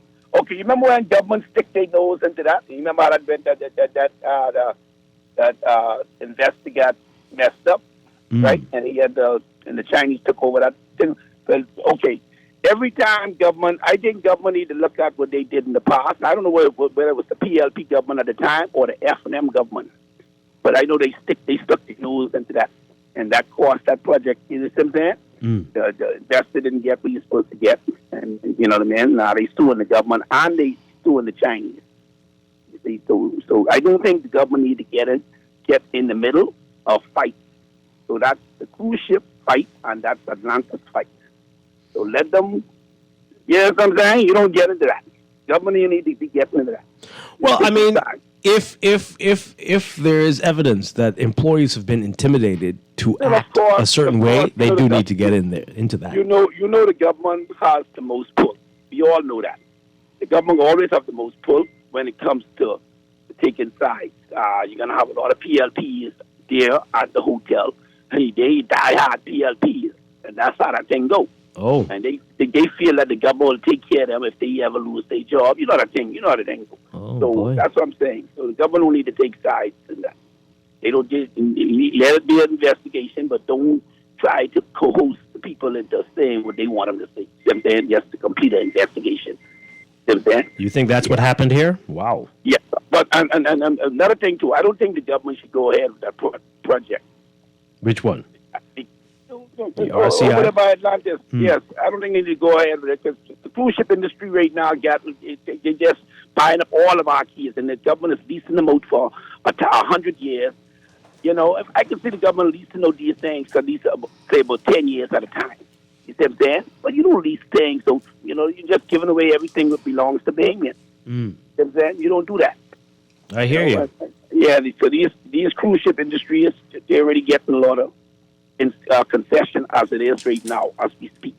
And they just continuously, because a lot of times when they bring those guests in, I work down there, those guests don't have no money to spend. So you got to have 5 ships in the harbor and no money spending. You might have like about ground transportation might get about 10 or 20 jobs for the whole day.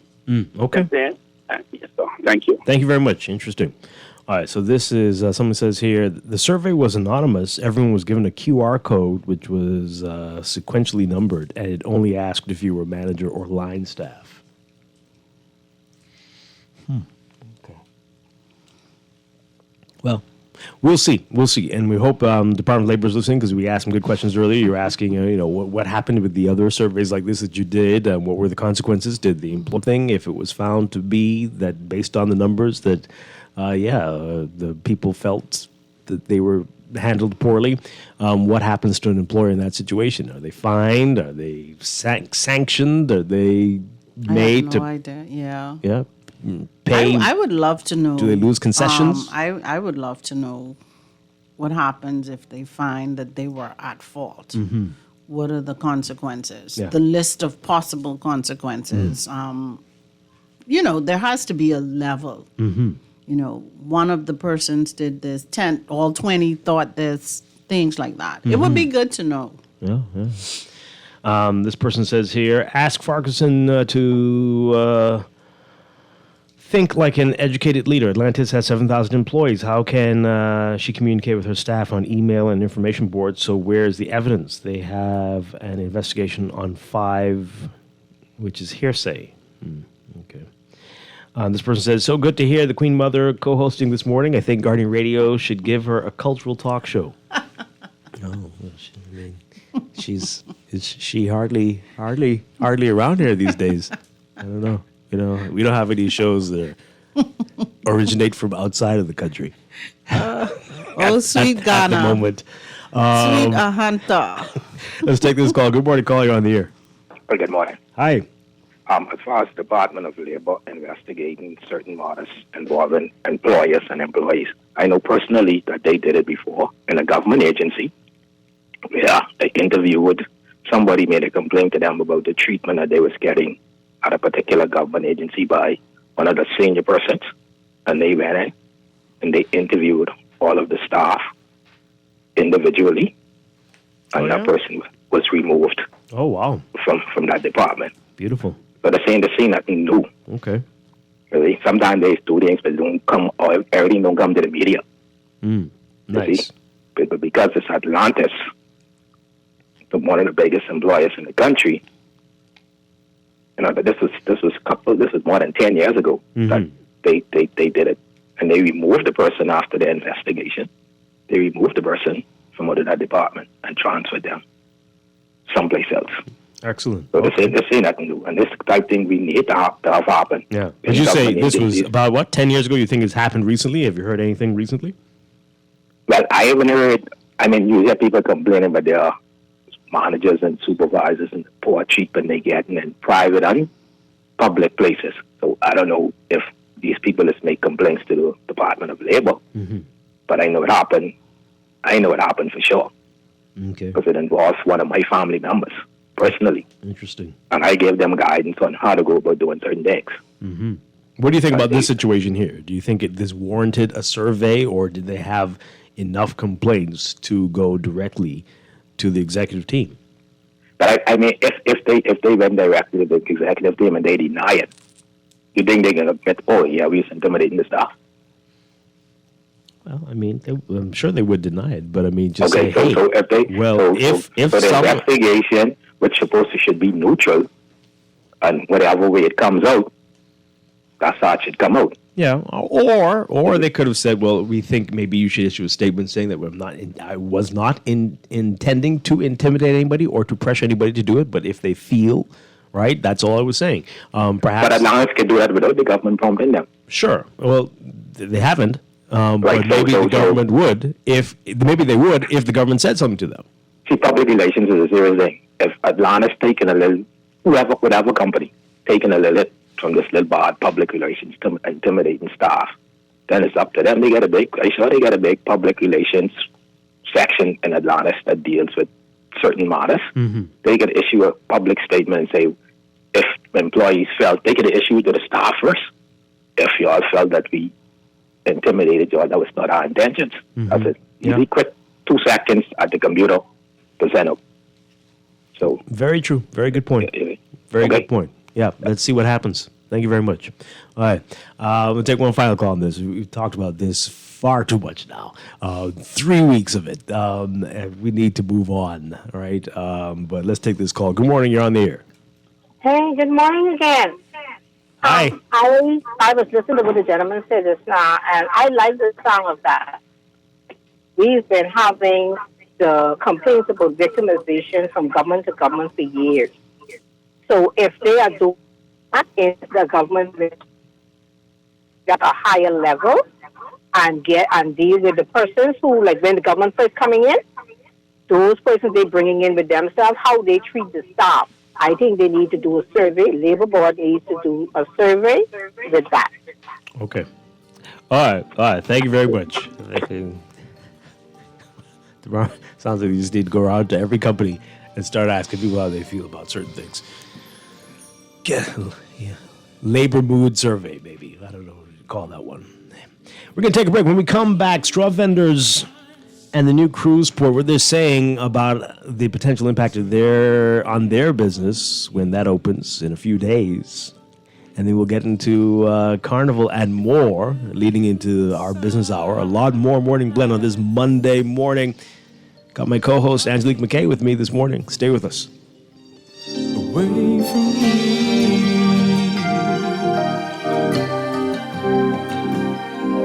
as the sun comes out and warms the morning air. It's here inside of me, and I'll share with you.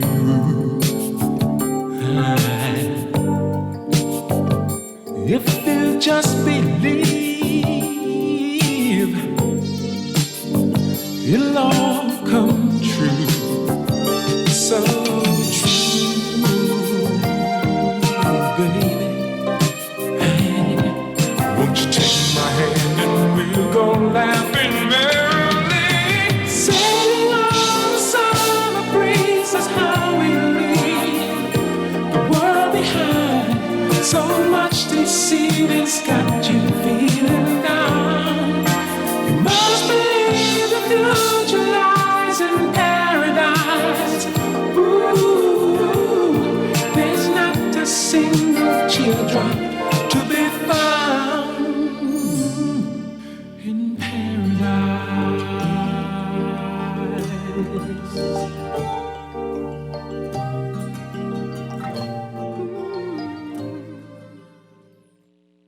Total Auto Care on Howard Road offers fast, quality auto maintenance at the very best prices. Tune-ups, oil changes, brakes, suspension, wheel alignments, radiators, water pump replacements, and more.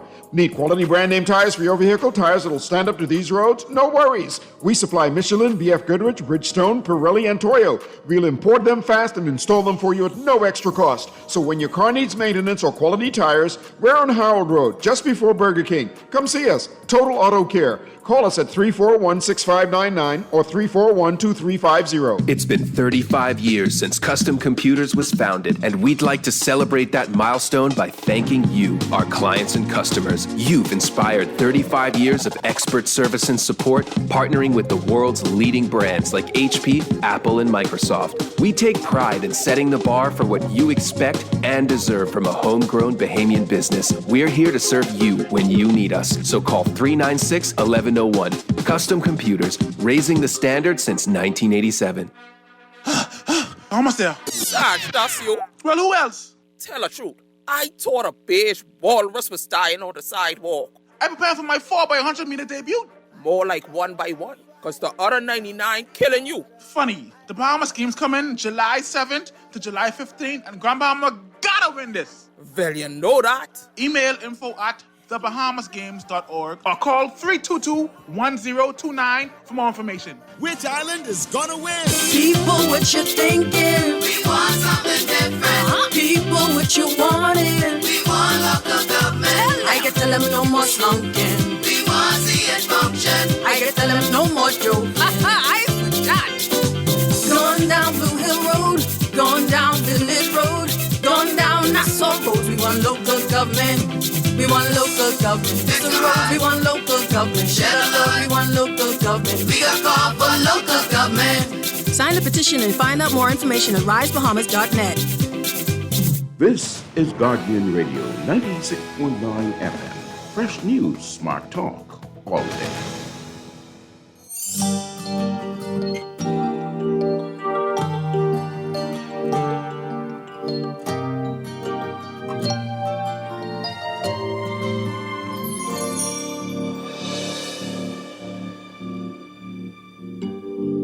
Have you ever dreamed of paradise?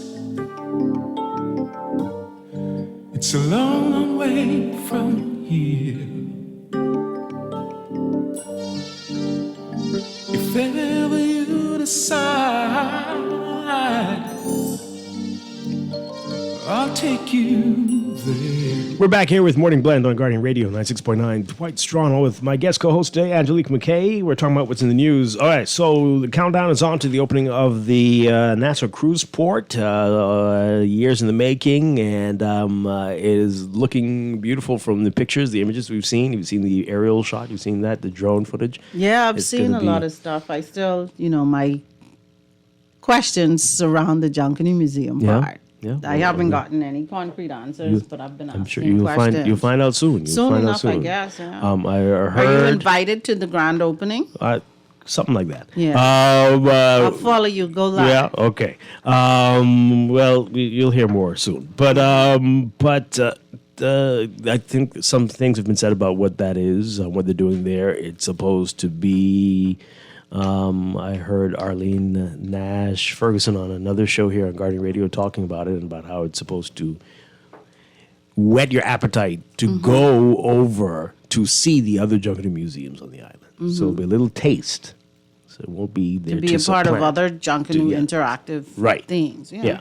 So everything there is supposed to be a sample for you to want I'm to just go out very, to see. very, very curious. Yeah. As, my love for Junkanoo. You'll hear runs more deep. soon. You'll hear more soon. I'm listening. All right, so we've heard this before. Everything in there is supposed to be authentically Bahamian, from the food to the straw work, all the knickknacks, everything there. So there have been people who've expressed concerns about what this could mean for some of the folks on Bay Street. And so everybody's really concerned about Bay Street. Everybody's concerned that the Royal Caribbean cruise port is going to impact Bay Street. They're concerned that the cruise port right here in downtown Nassau is going to impact Bay Street. And I'm concerned that east of East Street has been impacting Bay Street. And it definitely has. But what's Bay Street doing about it? What is Bay Street doing about it? Well, we'll get to that in a little bit. But the straw vendors in the straw market downtown, they are actually hopeful that the $300 million cruise port will result in a boost in business for them. That's according to the president of the Straw Vendors Advancement Association, Celestine Aeneas. Our Candia Dame's writing about it in today's Nassau Guardian.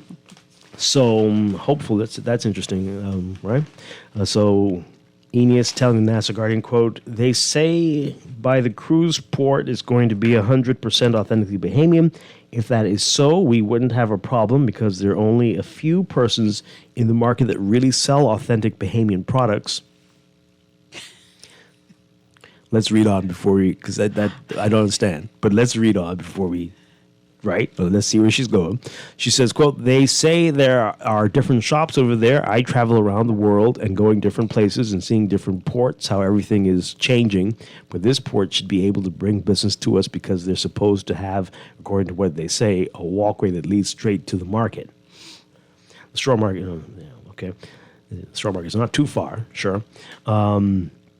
Aeneas noted that many cruise passengers don't currently get off the ships. She said the new port should encourage more to get off the ships, and she hopes that means more will come over to the market. When the Nassau Guardian toured the port on Monday, cruise port executives noted that there is signage directing tourists to where the market is. Maya Nottage, the port's regional marketing manager, says, we are also a huge conduit to downtown. Nothing has been closed off. We have tons of access points. We're even directing passengers into downtown. All of the passengers who take water-based excursions at the East Marina will be dropped off out here at the West Marina, giving them an opportunity not just to support the vendors here in the port, but to head out into downtown if they just want to see the sights before they head back.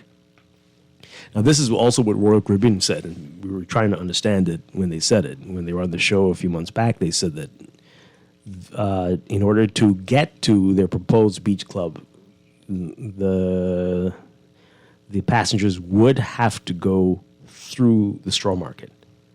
So if they're getting off the cruise port, somehow I guess it'd be funneled to the western exit near the straw market before they get to the island. All right. But let's get your reaction to it. Do you understand what she's saying here? The representative from the association. I mean, I don't. It seems really as if she's confident that the business will improve because the foot traffic will improve because not necessarily because of the because of the product of the port.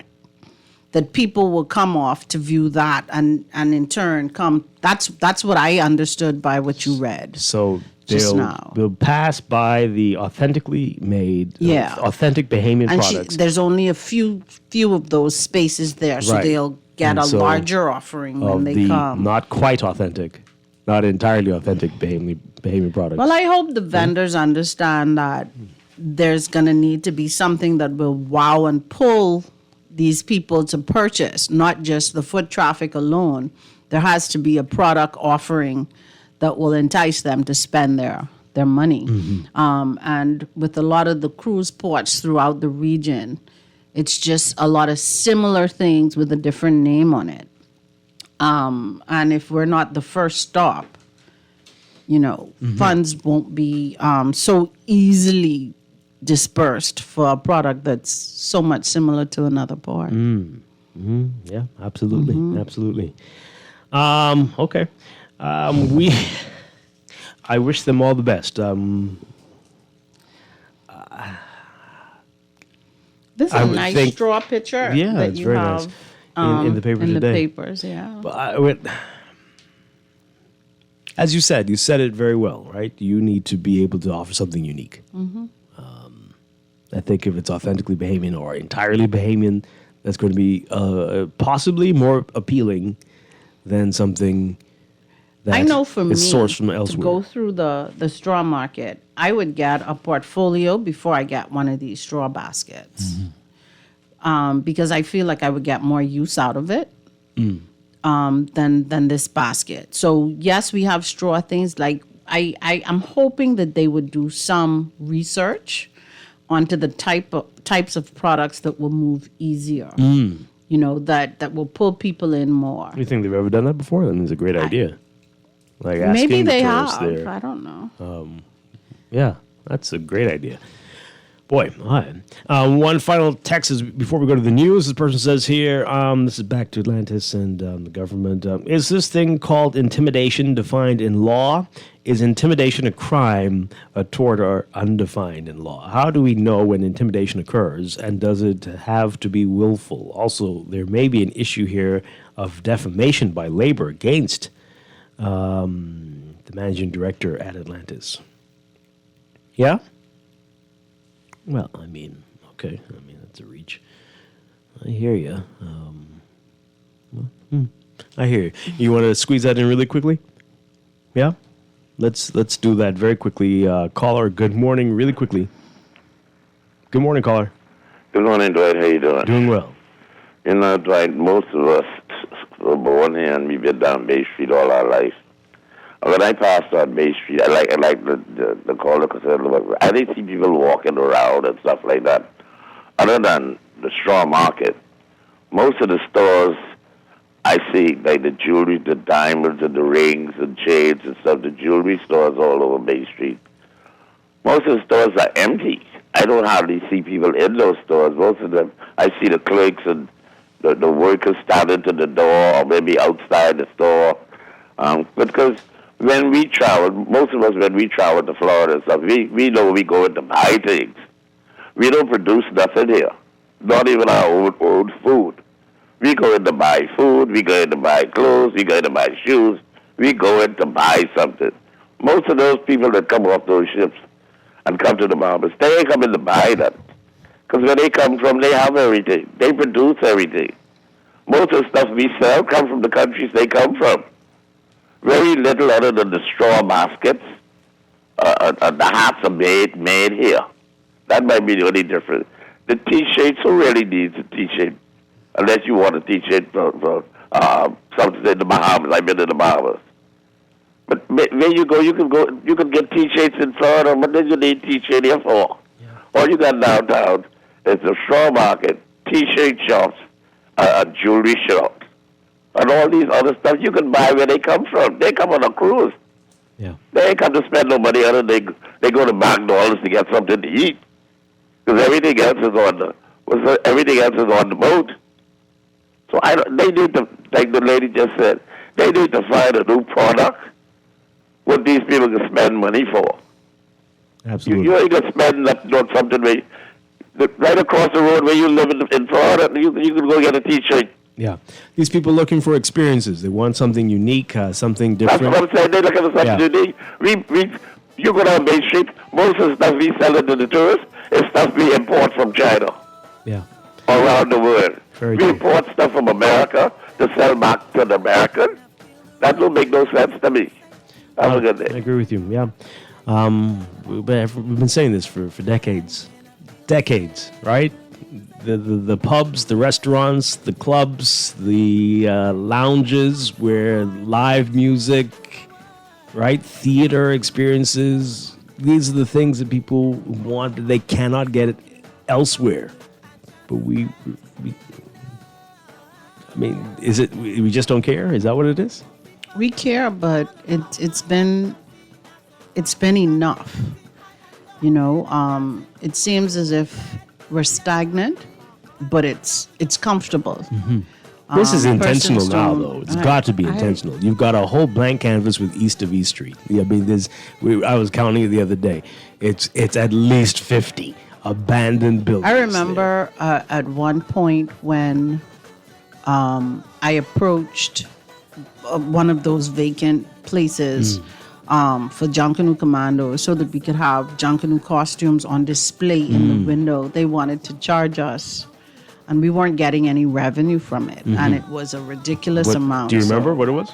I can't remember what it was, but it. I You was actually like, found whoa. found the person, found the owner? Yeah, Greeks. Oh dear.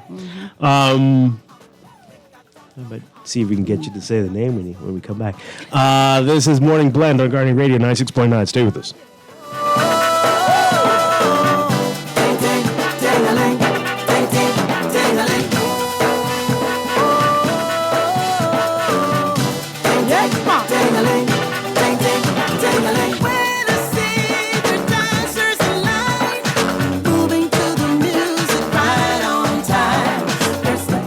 This is Guardian Radio 96.9 FM, Nassau, Bahamas. This is Guardian Radio, your station for up-to-the-minute news, intelligent, interactive, and engaging conversation. 96.9 FM. The views and opinions of the hosts and guests are their own and do not necessarily reflect the position of the management and staff of Guardian Network. Wake up, it's a new day. Wake up, it's a new day.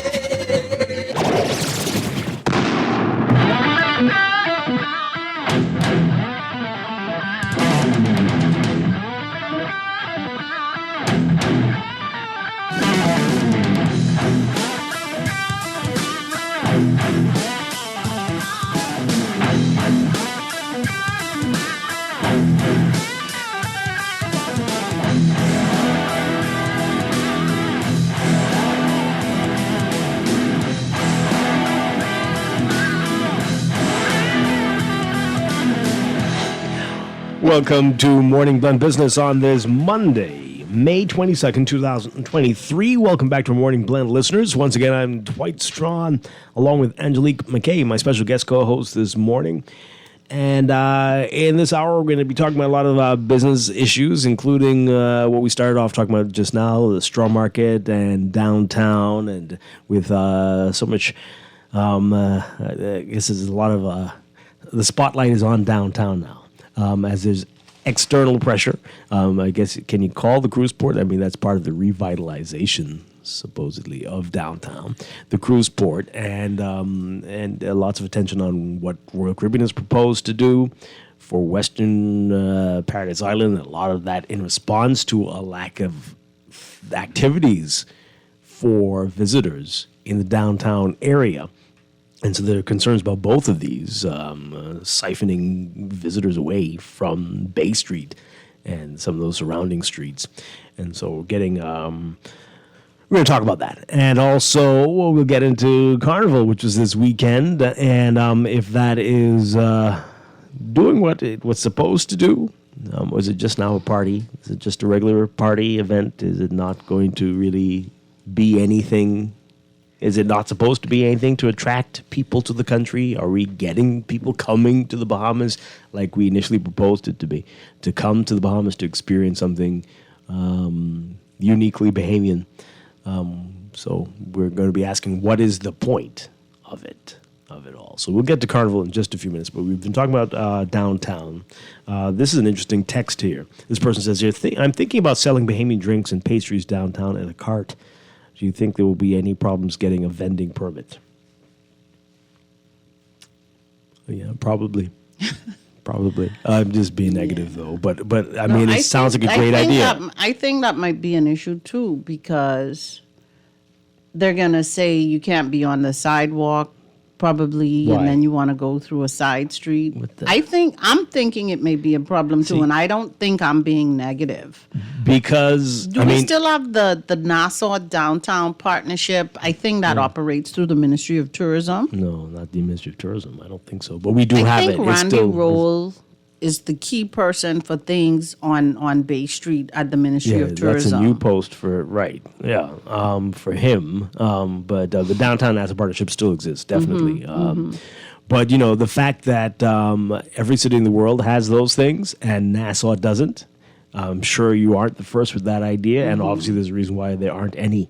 That's bizarre, right? Because that's a key staple of major cities everywhere, but yet you can't find that downtown. You can't find food downtown, not Bahamian If I was that food. person, I would touch bases with tourism. Yeah. And then it'll be the regular permits that you would need for business licenses and food handling, but relative to permission down there, I think you should hit tourism out the gate. Try it. Keep us posted. Love to see how this goes and see how many years it takes to get this. Boy. But good luck. Good luck. And Pam, our former co-host, used to talk about it a lot, right? Street food, that's a big thing all over. Why is downtown Nassau not like this? Why can't you find Bahamian cuisine? If you're off a ship, why can't you find it? It's very strange. Very strange. And you've got to go a long way to find a Bahamian restaurant. Right? This person says that Bay Street straw vendors need to be concerned because they've moved away from the traditional, authentic Bahamian handmade crafts and have adopted a buy and resell approach with no effort to remove the made in China labels. Authentically Bahamian are all the food and beverage outlets owned by Bahamians in the port. It's supposed to be, as far as I understand. We'll know more. But as far as I know, it was supposed to be like that. Yep. This person says here, this is about the cruise port, Dwight and the Jungle Queen. I have done about 5 cruises on different ships and cruise lines, and I don't agree that cruise passengers don't get off the ship. From what I have seen over the years, about 60% do the paid tours and about 25% do walk-offs. Walk off. I think the bigger issue is that there is low onshore spending habits. Just my observation. From speaking with the tourists, the biggest attraction that they look forward to is the straw market. Okay. All right. Great. Well, the question is, though, if you do multiple tours, right? If you've been here many times, will there be something new for you to do? And I can imagine that as a challenge, right? There are places all over the world. If you don't go for 6 months, when you go, there's going to be something new. Especially if you haven't been for a couple of years, there's going to be a whole lot of new things. Can we say that about any destination in the Bahamas where you need to now try this? That place just opened up. It's going to be amazing for you to go there and look at it. I don't know. Oh, boy. So that text said that. And this one says, as someone who works in tourism, that person's wrong. Only about 30% come off the cruises. We'll see. Well, there you go. Well, I know I've been on a couple, and the people on the ship were saying, I don't come off the ship. Once you've seen one Caribbean port, you've seen them all. And I was quite disheartened, to use an Atlantis phrase these days, right? to hear that. And that's terrible. But you do understand what they mean. In a lot of these destinations in the West Indies, it's the same stores. The exact same jewelry stores. The same T-shirt shops, the same everythings. All of them. It's terrifying. We need opportunities for the artists in the country to be able to spread their wings. We need our artists to be given opportunities because we have high quality artists. And I know they said there's an amphitheater that's opening up there. Yeah. But we want to be able to pull them to the island here. To do but where? it's Where? but Where? they're To do what? Some Where well are they have a spot downtown now that's east of East Street, a taste of Nassau, where they do local entertainment. East of East Street. Yeah, it is actually Surrounded by the zombie buildings. Well, yeah. But that will create other opportunities, and we do have entertainers that offer things, but it's over the hill, and we tend not to want our visitors to come over the hill, and but if we need government to get involved, like you've been saying, for that east of East Street area. Well, that's the only way. Local government. Local government. If that were managed We ain't by got that, though. local government, not central government. Let's take some calls. You can call in and tell us what you think about this. 323-6232. 325-4316. 325-4259. Toll free, 242-300-5720. 300-5720. Let's take this call. Good morning, caller. You're on the air. Good morning, caller. You're on the air. Conversation. Hi. Excellent conversation this morning. Totally enjoying it, and it prompted me to call this morning from a possible tourism as well as entertainment aspect. Some very poignant questions was asked about the cruise port, especially in particular the amphitheater. What instantly came to my mind as a former employee up at the Crystal Palace working in the Rainforest Theater. I'm trying to figure out whether there's a plan or whether there has been the formulation of plans how we are going to maximize the use of the amphitheater using Bahamian talent, Bahamian knowledge, and Bahamian expertise. What do I mean by that? We have so many artisans in this country from the various art forms. Nightlife, in particular, is almost invisible here in Nassau proper.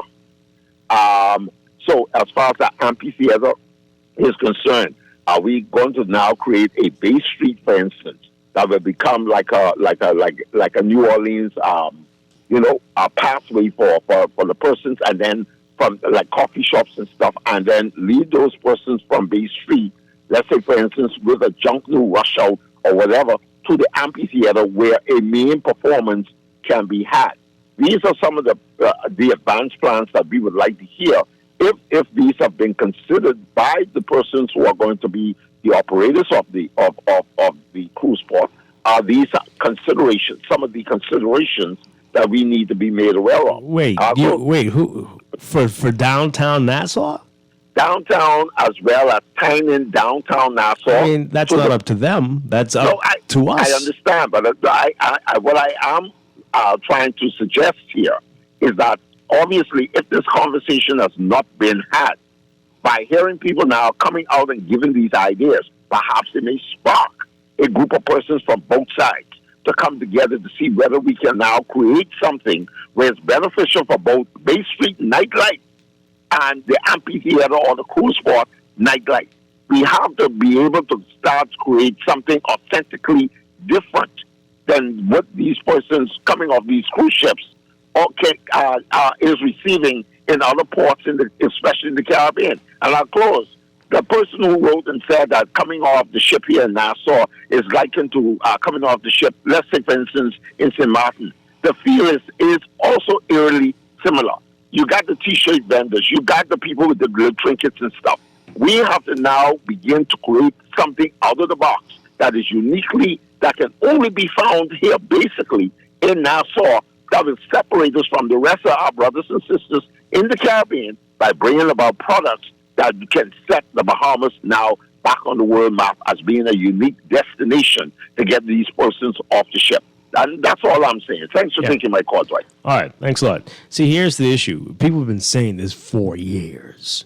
many years, and we've dropped the ball again because years ago when we were saying we need to take the buildings east of East Street since the owners don't seem to care.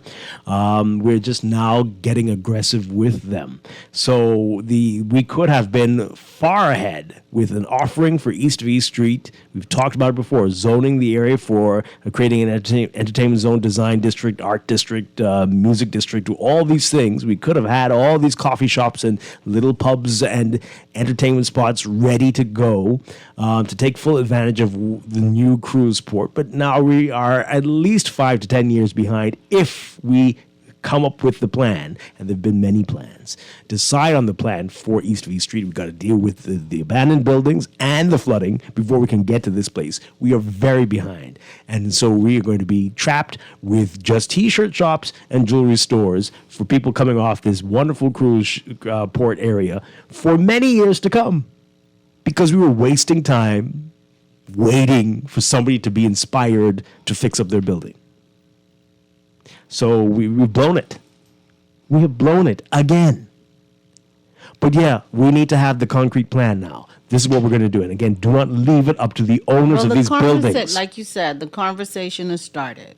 Maybe it will move quicker than it has in the past. I'm hopeful, Dwight. Yeah. Because I tell you, the culture of the Bahamas is why it's better in the Bahamas. And if we move in that direction, to turn that into an art zone, coffee shops and nightlife, it will be a huge injection into the economy of the Bahamas. Like so I am very hopeful, seeing that the ball has started rolling. Like you mentioned, New Orleans, and there's Nashville, where you, middle of the day, evening, there will be Bahamian groups performing. You can see them every night at this pub or this club or something. That would be something quite special. But again, do not leave that up to the building owners. The government authorities, preferably local government, need to zone these areas, and the building owners need to comply. Right? So first floor, you need to have a shop, a store, an entertainment store, and then maybe units upstairs for people to rent or own or whatever. But you have to zone it, and they have to abide by the zone. And you got to fix the flooding. But we are really, really behind again. Let's take some calls quickly. Good morning. Call you on the air. Hey, good morning, Dwight and Angelique. Hi, good morning. I think we're all over the place once again. What are we focusing on? We're focusing on offerings for the tourism. We're focusing on jobs for the people. We're focusing on revenue for the country. I don't know, but this is my addition, my add to it. There in Jamaica, there's a headquarters for Vista Print, right? So all the T-shirts that you see that are downtown and in the straw market, yes, they're not authentically Bahamian, but they are made from a company who the citizens took on to print, hey, welcome to Jamaica, welcome to St. Lucia. Where is the opportunity for Bahamians? Where's the manufacturing plant for Bahamians? We're the closest country to the U.S. Why can't we have a policy where the Bahamians can have a manufacturing plant, they could take their ideas, they could take their goods?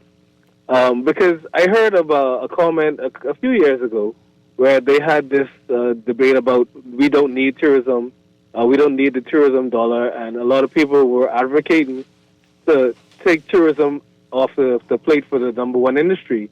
But, I mean, now that I work in the tourism field, there's so much different opportunities that we have being a country that's in proximity to the U.S. as far as in manufacturing, as far as in producing goods that the U.S., not even only the U.S., but the world needs. So I think that us trying to create new ideas for goods that the tourists need to buy is just, again, it's a low fence. We're short-changing ourselves once again, and the opportunities are far and few in between, and when you do get them from the government, they want to give you a grant for $5,000, which can't even put gas in your car, so to speak, but we need to expand our minds. We need to want more for ourselves and our country instead of selling $5 and $10 T-shirts. All right, thank you for taking my call. Yeah, totally agree. We certainly want more. The arts, that's going to transform this country. You talked about earlier the talent here. If we, this would be the game changer. This would not be what you find when you go to San Juan or you go to St. Croix on a cruise, right? To see Bahamians performing, if we entertainers. transform that downtown area into what you would have said, it creates so much opportunities for so many different persons. The sound engineers, for the entertainers that have to perform. Yeah. We have so many visual artists. The ones that are not well known but are extremely talented. You go to other countries and you can just get a painting on canvas and you just roll it up and carry it home with you. You don't have to have it framed. It doesn't have to be stretched. You can do that when you get home. They need a space. There's this one lady that does amazing Junkanoo ceramics. And it's hidden away because she doesn't have a space that has access to the large volume of persons. And we have a lot of people that do wonderful works, but they don't have a space, close enough to the volume to be able to highlight and showcase what it is that they do. Yeah, it's really unfortunate. You know, and it's a cry. And then they can't get into the straw market, because those spaces are generation to generation and passed down. So they don't have access to that. And then we hear the complaints about the foreign made items in there, but persons who produce authentically made items don't have access to the space because it's limited. My goodness. Wow. We're going to have to do a show on this, on visions, our visions for downtown.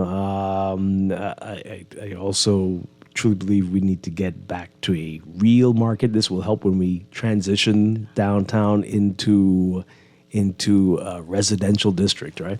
But a real market where you bring all your produce and you buy it right there, every day, open.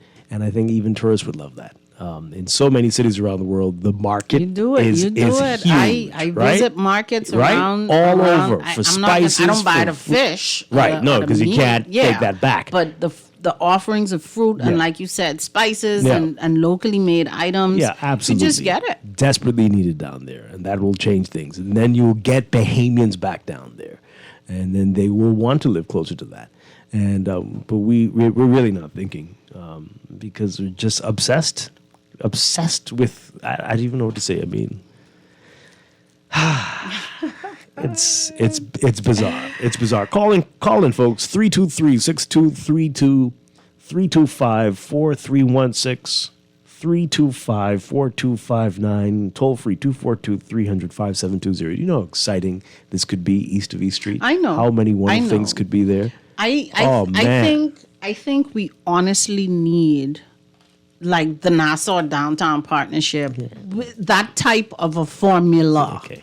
With persons who need can local government focus, government leaders with a vision for it. Well, a body that will be able to focus on the development of that area, and to get all of the things that need to be injected into that area to make it a success. Yeah. And it's not even that complicated or that hard for us to look at formulas that exist around the world that work, and in areas that have similar makeup to ours, because we're not trying to do a cookie cutter, this works here and it's going to work here. You know, but you get elements of several of the different areas, and you tailor it to what you have, and you do it.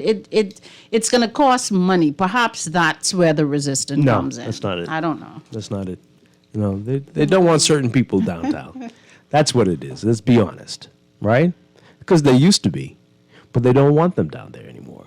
And you see who's down there now. It's not many Bahamians, not at all. Good morning, caller. You're on the air. Hi, good morning, Dwight. How are you? Doing well. Good, and good morning as well to your guest.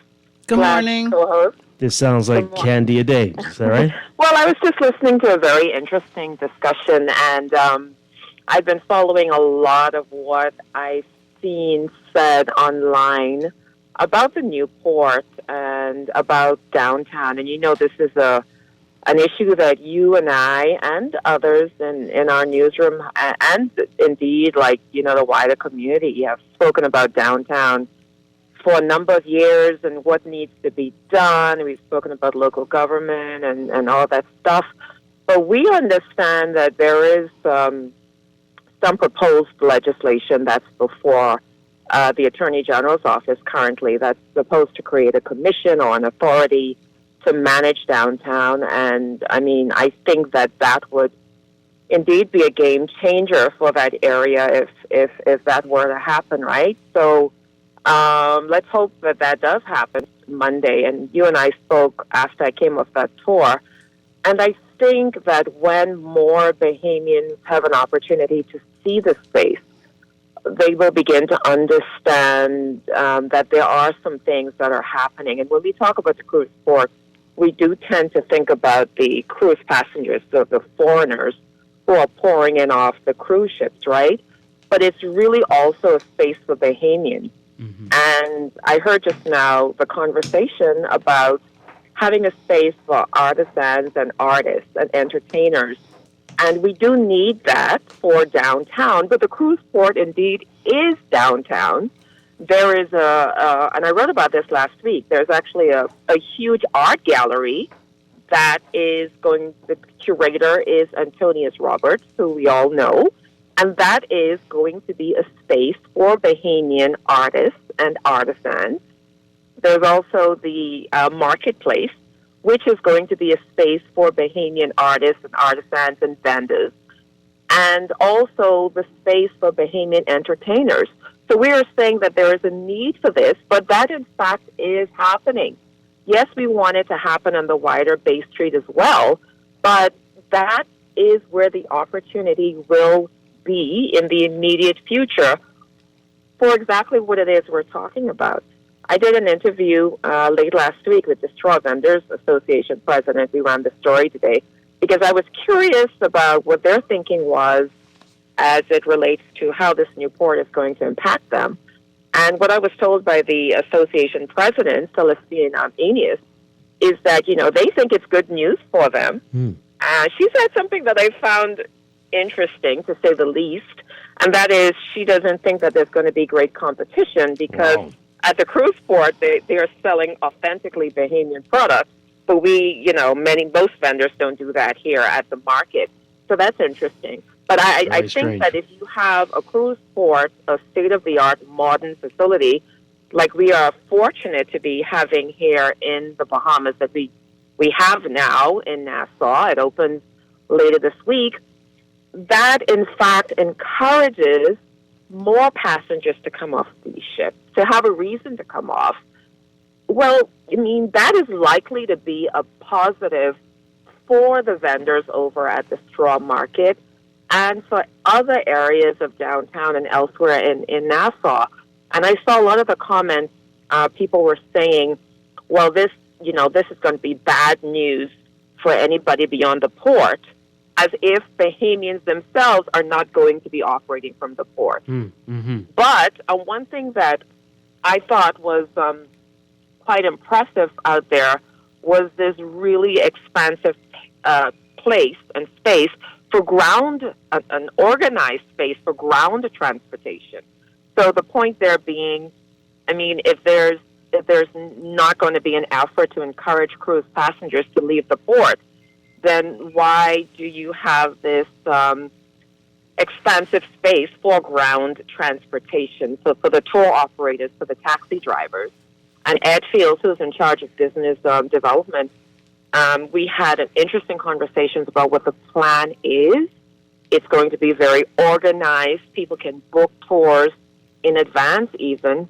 There's supposed to be an organized system for the taxis, for the scooter rentals and the like out there. And so to say that, this port is going to mean that people are being discouraged from leaving the space this does not add up, given the fact that there is this focus on an efficient ground transportation system out there There's a new pavilion for the hair braiders, where they're being professionally managed, so to speak. Yeah. And I know Ed has been meeting with the taxi cab union, the straw vendors association people, the hair braiders.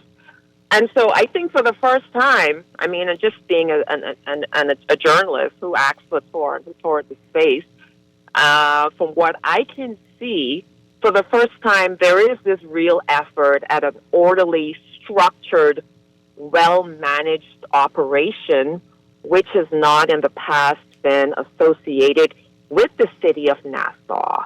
And as you all have been saying, there, of course, is a need for that to spill out into other areas of Nassau. If you go to the western end of the News Cruise Port, that is the space where you see the new entertainment area that's going to be managed by a Bahamian company. Is it called Zaymar? I don't know if I'm saying it correctly. But they've actually been hired to manage that space. According to their contract, if I remember correctly, they are responsible for putting on 4 concerts a year, and other promoters can actually rent that space for their facility. And also from the western end of the port is where the taxi ferries the water ferries will be dropping off their passengers, and it's literally into the mouth of the back entrance of the straw market. There's a fantastic view of the straw market that's on the western side of the port. It almost looks as if the straw market is a part of that facility. So I think until people see the space and until they understand what is being planned, see, we are so used to disorder and things just not operating properly that many Bahamians, I think, are cynical, and, that's because we've not, up to this point, had this kind of focus on doing things in decency and in order and in an efficient manner. Yeah. And so that's my input into the conversation, because I've been listening, but I do think that until people are able to see this space, they won't understand what is supposed to be happening out there. And hopefully, it does uplift the area around it. We talk a lot about the heritage sites that are so run down and abandoned. But these are the things that we, I think, ought to be focusing on. Mm-hmm. One of the things that I plan to do is to talk to the local entertainers, the Bahamians, to see what their thinking is, what all of this is going to mean for them. So there's a lot to it, but I do think that this is a positive addition. It is for Bahamians. It is about Bahamians. And, let's see what happens. Yeah, we don't have any. I don't have any concerns about the port. I think it's going to be wonderful. It's just what happens once you get out of the area. And I know that that's what you've been. Yeah. I mean, that's why I made the point about the heritage sites and the stores downtown and all of that. Yeah.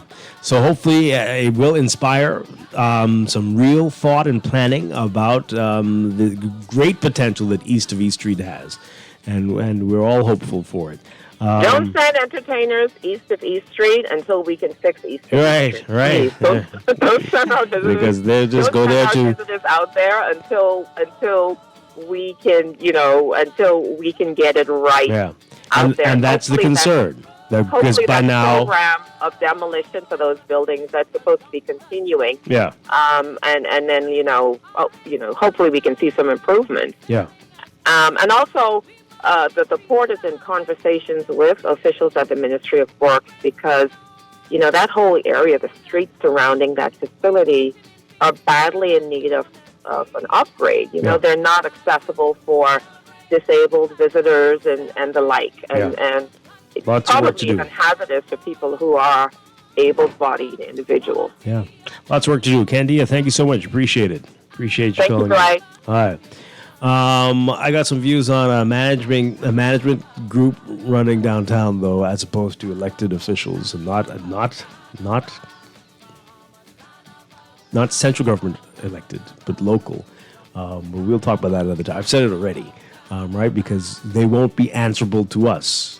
and they'll be, right, potentially either detached or, when the government changes, kicked out. And that's a scary thing to me. If they are very good, right? Because we don't seem to do anything based on your merit. It's about who you are. And so that's terrifying.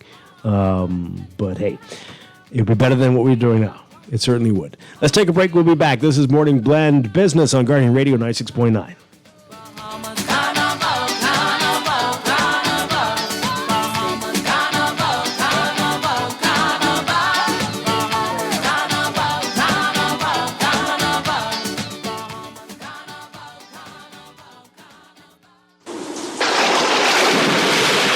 After a hurricane or storm, get the Nassau Guardian's Hurricane Guide. The guide will tell you where to purchase building and cleaning supplies, waste disposal, medical care, which auto shop to go to after driving through flooded streets, and much more. The Nassau Guardian's Hurricane Guide will help to make sure everyone knows what to do in the event a hurricane approaches and after it departs. Take advantage of this double insertion opportunity plus 15 radio commercials. Contact us today, 302-2300, 302-2300, or call your account executive. Will you be prepared? Earning zero interest on your savings at the bank? With as little as $100, you can start earning interest on your money while you're sleeping, eating, or standing in line at the bank with the CFAL Savings Express Plan. Ready to invest? Start by putting $1,000 into our mutual funds and earn interest there too. Because at CFAL, your interest is our interest. Visit CFAL.com to start now. CFAL, growing wealth for future generations of Bahamians. Tired of banks forcing you to use technology to bank the way they want you to? Your convenience is important. So no matter what your banking needs, Commonwealth Bank's friendly staff are always available in branch for that personal one-on-one service.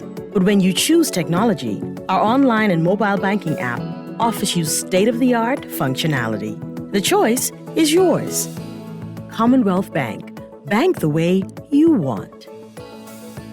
Working for you, working for me, raising standards, quality, boosting productivity for you, for me.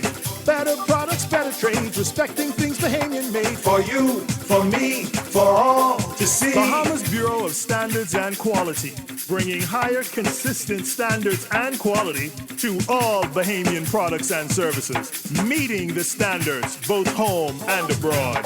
BBSQ coming for through. You, for me. You could win your share of $1,000 and free annual memberships when you apply for your Mobile Assist Visa Travel Rewards Card. It's a prepaid visa that gives you access to travel and online shopping deals worldwide every single day. Enter automatically when you successfully apply through our Mobile Assist app. Use your prepaid visa 5 times or more, and you are automatically entered to win your share of $1,000. See our social media pages for more details. Apply, save, and win with Mobile Assist. Tired of paying too many bills and loan payments each month? Shrink your monthly debt payments down to one easy payment with our debt consolidation loan. It also has a built-in savings that pays you 5% interest. Inquire about our debt consolidation loans today. Call 356-7764.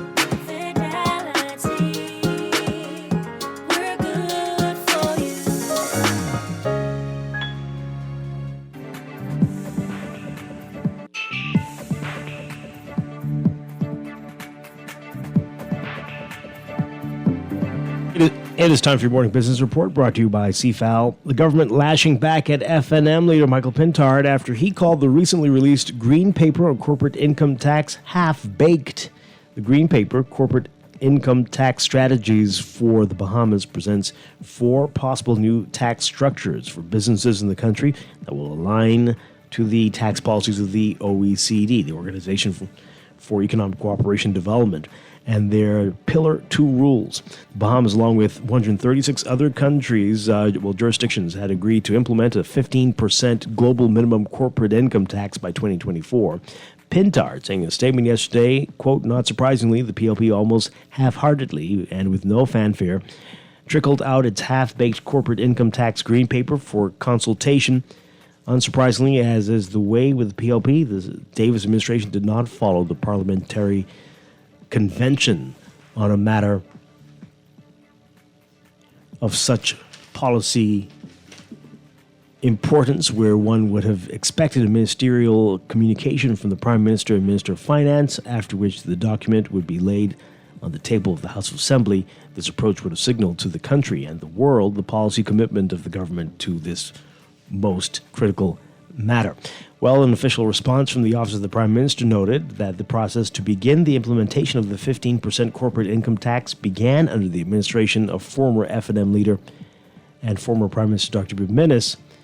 The statement saying, quote, "We find it particularly shocking and deeply disingenuous that Mr. Pintard, a former minister of the F&M administration, appears to disavow knowledge of decisions committed by that administration. Specifically, we refer to the F&M administration's commitment to the international taxation reform of the G20 OECD." You can read more about this back and forth in today's Guardian business section. RCI, Royal Caribbean International, is close to releasing a report that answers questions submitted by the general public about its proposed Royal Beach Club project, slated for the western end of Paradise Island. The company's Chief Product Innovation Officer, Jay Schneider, telling Guardian Business the report could be released this week. Schneider says that while the questions submitted via town hall meetings, emails, and in the case of Atlantis, via letters, are meant to help Bahamians understand the scope of the Beach Club project and the environmental concerns. Some of the questions submitted were unrelated to the project, though, and some were about the financial workings of the company, and one question even requested details about the salary of RCI's top executive. Other questions focused on the Paradise Island matter, leading to about 129 responses in a large report. More on this story in today's Guardian business section.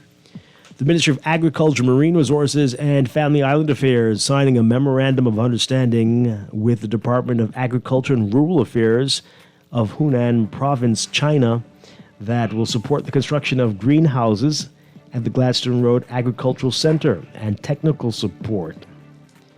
That's according to Minister of Agriculture, Marine Resources, and Family Island Affairs Clay Sweeting, who said on Friday that the 2-year agreement will bring 2 Chinese experts to the GRAC, the Gladstone Road Agricultural Center, to support the work. Sweeting said China and the Bahamas are doing complementary work when it comes to agriculture, and he's insisting some of the work is transferable in the context of his government's work to increase food security. And noting a 68% increase in revenue for its first quarter, Consolidated Water, which produces bulk water and supplies the Water Resources Corporation, reporting a 9% increase in volume sold to the Bahamas, driven by improved tourism and economic activity. More on that in today's Guardian business section. Overseas, the European Union slapping Meta with a record $1.3 billion privacy fine today and ordering it to stop transferring users' personal information across the Atlantic by October, the latest salvo in a decade-long case sparked by U.S. cyber snooping fears. The penalty of $1.2 billion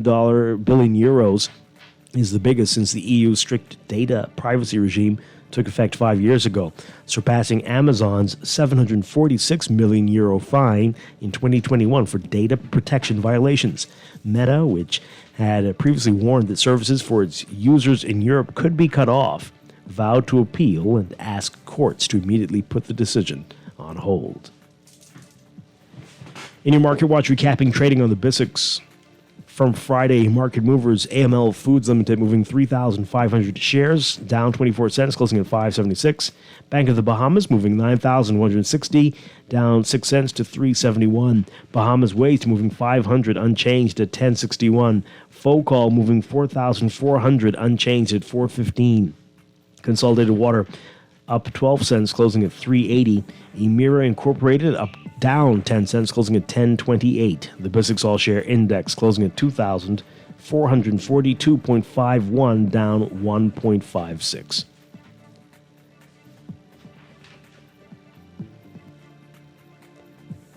Recapping the week, the local market ended the week with 65,003 shares crossing the exchange, with 26 trades accumulating a value of $316,792.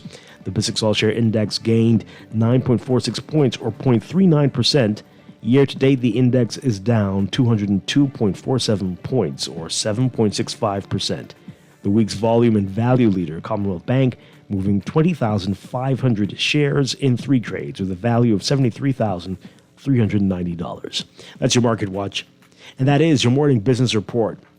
Brought to you by CFAL, growing wealth for future generations. And tune in to CFAL Talks tonight at 6:30 p.m. right here on Guardian Radio 96.9.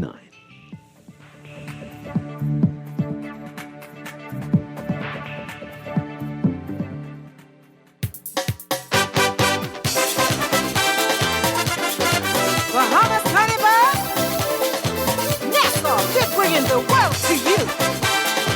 Are you ready to get on nasty? Yeah. Be ready to get on.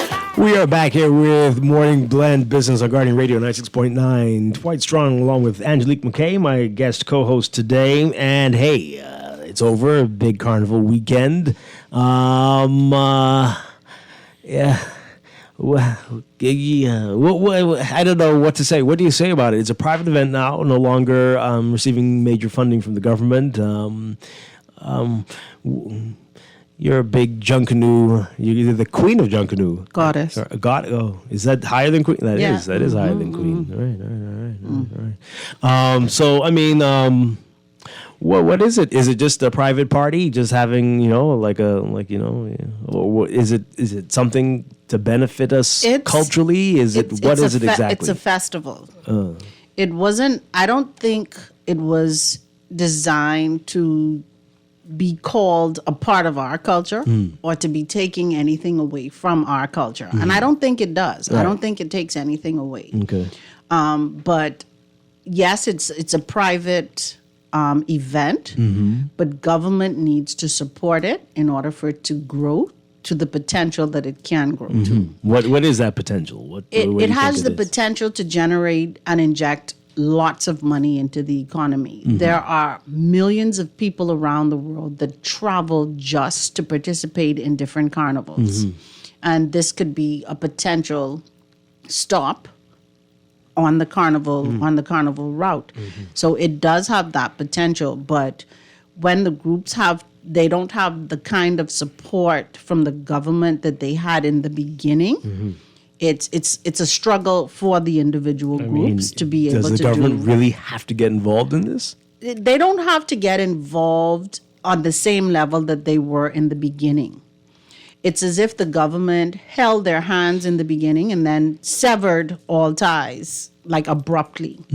And I don't think the bands saw that coming and were able to plan properly for what was to come. Or I don't think they realized how much that government support meant. Well, I mean, if you can't make this, success. if you can't make it without the government support, then maybe you shouldn't be doing it. Do you realize that the majority of festivals throughout this country need government support and are able to take place because of government support? And I view this just like I view any other festival. So I feel that government support is needed. Oh, so what form should that take? They in-kind support and sponsorship from some of the government agencies would be a big boost for them. Giving money to the groups, the bands? I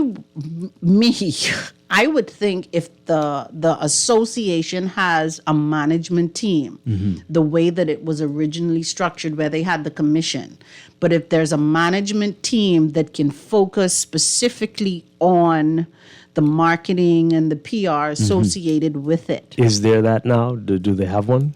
I don't think so. I don't think so. And overall management of the... Yes. Yeah.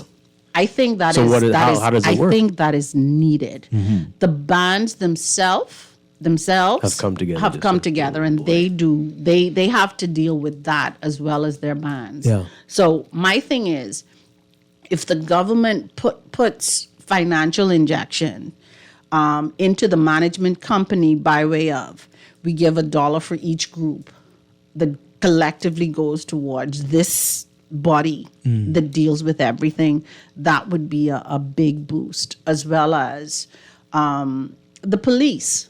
and security, because the cost associated with having police officers along the route, and the police are really there for the community, the persons that are watching. So why is it the band owners have to bear the brunt of that cost? Yeah.